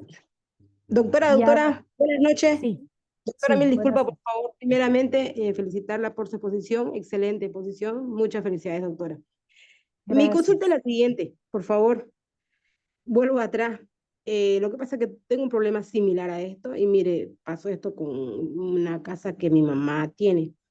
Mire esto, la pregunta es así, existiendo una primera sentencia en un proceso ejecutivo, ¿se puede pedir una conciliación para llegar a un acuerdo de pago? Para la ejecución de la sentencia, sí. Sobre la sentencia, no. Para la ejecución, sí. Sí. Lo que usted me dice, hay una sentencia para el acuerdo de pago. Exactamente. Ajá. Hay una primera sentencia, porque ahora sí se no es primera sentencia, existe una primera sentencia. Por eso, para la ejecución de la sentencia, sí. Sobre la sentencia, no, porque tiene calidad de cosa juzgada. ¿Cómo voy a ejecutar la sentencia? Sí puedo conciliar. O sea que o sea que aún estoy dentro del proceso de conciliación, ¿puedo llegar a ello? Puede. Ya, muchas gracias, doctora. Muy amable, gracias. Un placer, gracias. Un gusto, Verónica. Gracias a usted, colega. Ya, gracias, doctora. Te va a disculpar si hace rato su pantallita la hacía así, es que como la letra es muy pequeñita y me gusta anotar todo. Y no se preocupe. Así, mil disculpas, fui yo. Ni me había enterado que era usted, pero bueno, no se preocupe. Bueno, es que yo también hice así, digamos. Si hubo otra persona, no sé ya. Ya, mil disculpas, de verdad. Ya, y saludo a todos los colegas. Gracias, doctora. Un gusto, colega. Gracias. Buenas noches. Igualmente, doctora. Buenas noches. Una consulta. Dígame. ¿Cuántas veces puede realizarse o cuántas veces se puede dar las conciliaciones fallidas? Y si no se llega jamás a un acuerdo, ¿cuál es la instancia que se llegaría? Una sola. O sea, si tú acudes a la autoridad para conciliar y no puedes con una conciliación previa, ¿no es cierto? Y no puedes conciliar, tienes que llevar adelante la formalización de la demanda, ¿no es cierto? Y ya vas a continuar con el proceso. Y lo que les decía, esto no quiere decir que en el proceso tú no puedas llevar adelante una conciliación intraprocesal. Pero no es que tú puedes acudir a la conciliación previa 1 y 1000 veces, o sea, solamente una vez. Ok. En caso, por ejemplo, en el área laboral, en la parte laboral, ¿es lo mismo? No. En realidad, en materia laboral, colega, usted sabe que los derechos laborales son irrenunciables e intransigibles, ¿no es cierto?, entre las características de los derechos laborales. Sin embargo, por un tema simple y llanamente de, ¿qué le digo?, de Economía facilitar procesal. sí, de economía procesal. Me parece muy bien, esa es la palabra. De economía procesal sería la posibilidad de que las partes concilien, es verdad.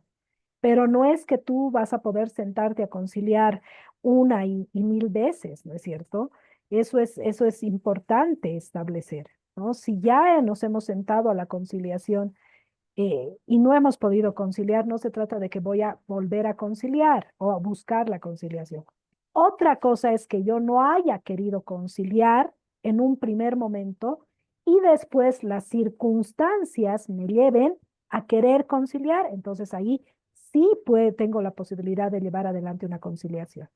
No sé si me explico. Sí, sí. Gracias, Mabel. Gracias, doctor. ¿Por qué? Un gusto, colega. Doctora Terán, muchas gracias por todas sus apreciaciones y el bagaje de conocimientos que ha compartido con cada uno de nosotros. Le agradezco, colega, por sus palabras. Son justamente sus palabras, sus felicitaciones las que me motivan a poder dar estas clases. Espero haber aclarado sus dudas, haber contribuido un poquito con el poco conocimiento que tengo para que podamos hacer un ejercicio mejor cada día de lo que es esta ciencia tan hermosa que es el derecho. Le agradezco a usted por sus palabras, colega. Doctorita, no sé si organizaría sobre preguntas cerradas, preguntas abiertas en conciliación. Sería bonito otro curso sobre este tema. Muchas gracias, doctora. Buenas noches. Buenas noches. En realidad, no sé, este es un tema que hay que solicitarlo, por supuesto, a la organización de los talleres, pero bueno, pues con mucho gusto se podría trabajar en ello, ¿no es cierto? Yo les sugiero que ustedes sugieran a los organizadores los temas que les interesan para que se pueda llevar adelante diferentes temas en los talleres. Doctora, buenas noches. Tal vez esa es mi última pregunta. Una Dígame. consulta. Referente al protocolo, ¿hay un protocolo especial para procesos de conciliación o es el protocolo general que se utiliza para procesos civiles? No, lo que ocurre es que hay hay diferentes documentos. Por ejemplo, la Fundación UNIR ha sacado un protocolo bastante didáctico que ayuda a los conciliadores a que pueda aplicar diferentes técnicas de conciliación, pero especialmente para la conciliación extrajudicial, ¿no es cierto? Entonces, hay diferentes protocolos que se plantean desde diferentes instituciones. La Fundación UNIR es una de las fundaciones, la Fundación UNIR es una fundación que tiene uno de los mejores centros de conciliación extrajudicial en nuestro país. Y ellos, por ejemplo, tienen muy buenos conciliadores y por supuesto ellos cada cierto tiempo eh, emiten boletines, protocolos, etcétera, de mecanismos y utilización de diferentes instrumentos para poder aplicar la conciliación, pero extrajudicial, que por supuesto son instrumentos, herramientas que se utilizan para la conciliación. Pero yo le aconsejo, colega, hay bastante información sobre este tema en el internet, donde ustedes van a poder, incluso hay que es videos, tutoriales, donde te enseñan diferentes técnicas, te explican de manera detallada qué es el caucus, cómo son las preguntas. Hace un momento alguien decía las preguntas cerradas, las abiertas. Te enseñan además cómo una persona puede responder cuando las partes están queriendo pasar esa delgada línea de la imparcialidad, ¿no es cierto? Muchas veces, y eso se da mucho entre nosotros, especialmente los latinos. ¿Por qué? Porque los latinos somos muy, por llamarlo de alguna manera, entre comillas, muy, no quiero que suene feo, lo estoy diciendo en el sentido bonito de la palabra, somos muy confianzudos, ¿no es cierto? Muchas veces nos gusta acercarnos mucho a las partes, a las personas, y queremos entablar una relación de cercanía, y con ello les hablamos del fútbol, les hablamos de los autos, cosas así, ¿no es cierto? Y el conciliador no puede entrar en ese juego eh, inconsciente o consciente de las partes, porque se va a ver afectada la imparcialidad. Entonces, hay tutoriales incluso en los que enseña este tutorial al conciliador a poder salir de esas situaciones engorrosas, si se puede llamar así, que podrían ver afectada su imparcialidad, neutralidad, objetividad, ¿no? Entonces, yo les sugiero que hoy por hoy, tristemente, aunque es una ventaja, cuando yo he estudiado en la universidad, no dábamos, o sea, no pasábamos dentro de la currícula académica, no estaban los métodos alternativos de solución de controversias. Hoy por hoy, en la actualidad, gracias a Dios, ya se incluye en la currícula académica. Yo soy docente titular justamente de la materia de métodos alternativos de solución de controversias de una de las universidades en las que doy clases, y hoy por hoy te dan, ¿no es cierto? O sea, hay posibilidades de acceder a estos cursos. Entonces, yo les sugiero que lo busquen en el internet, van a encontrar muchísima información al respecto.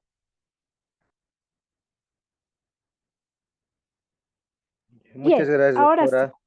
porque un gusto. Bien, ahora sí creo que ya no hay más preguntas. Em, A ver, alguien pregunta acá y dice, buenas noches, ¿cómo se complementa con la justicia comunitaria y si hay casos resueltos? Bueno, en realidad sí, o sea, a ver, la conciliación desde la Constitución nos plantea la posibilidad de aplicarla en absolutamente todas las áreas que la ley lo permita, y por supuesto en el tema de la justicia comunitaria. No nos olvidemos que hoy por hoy además está muy de moda, aunque este es otro tema de otra charla, no digamos así de feo, muy de moda, sino hoy por hoy se está poniendo eh, en mucho estudio, en mucha discusión, en mucha conversación, lo que implica la justicia restaurativa, ¿no es cierto? Entonces, la justicia restaurativa está unida a lo que implica esta justicia de paz, y por supuesto la justicia comunitaria tiene pues una relación, porque lo que busca de una manera muy general es pues un acceso más justo, más solidario, de justamente la justicia respecto de todas las personas, de todos los miembros de la sociedad. Entonces, esto es bien importante y por supuesto que se relaciona, ¿no es cierto?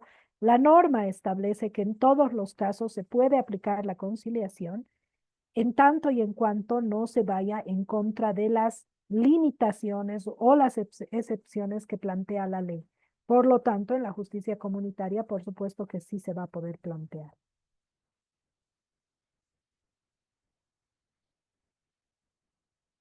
Me preguntan y dice si se puede utilizar el protocolo de aplicación para la conciliación extrajudicial.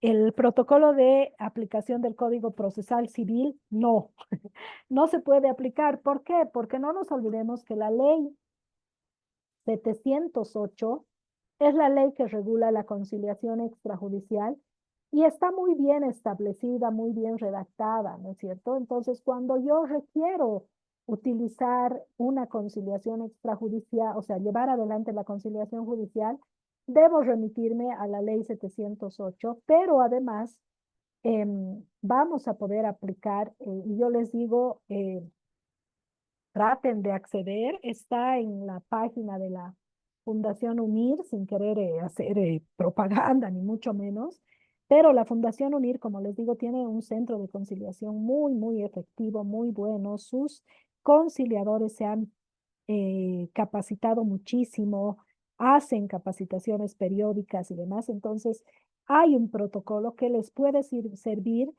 como guía para la aplicación de la conciliación extrajudicial o privada, como se denomina, que está regulada por la ley 708, ¿no?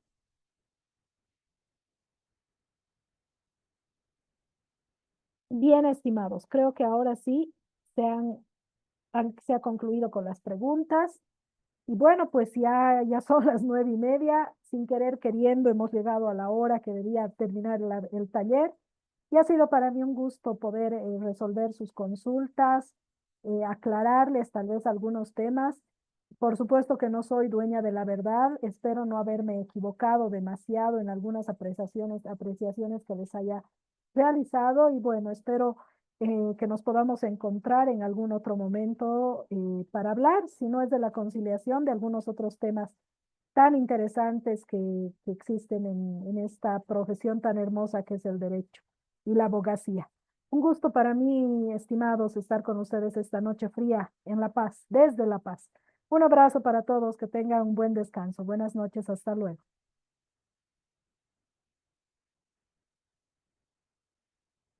Hasta luego, doctora. Buenas noches. Buenas noches, doctora. Buenas noches a todos. Hasta mañana. Buenas noches. Hasta mañana, buenas noches.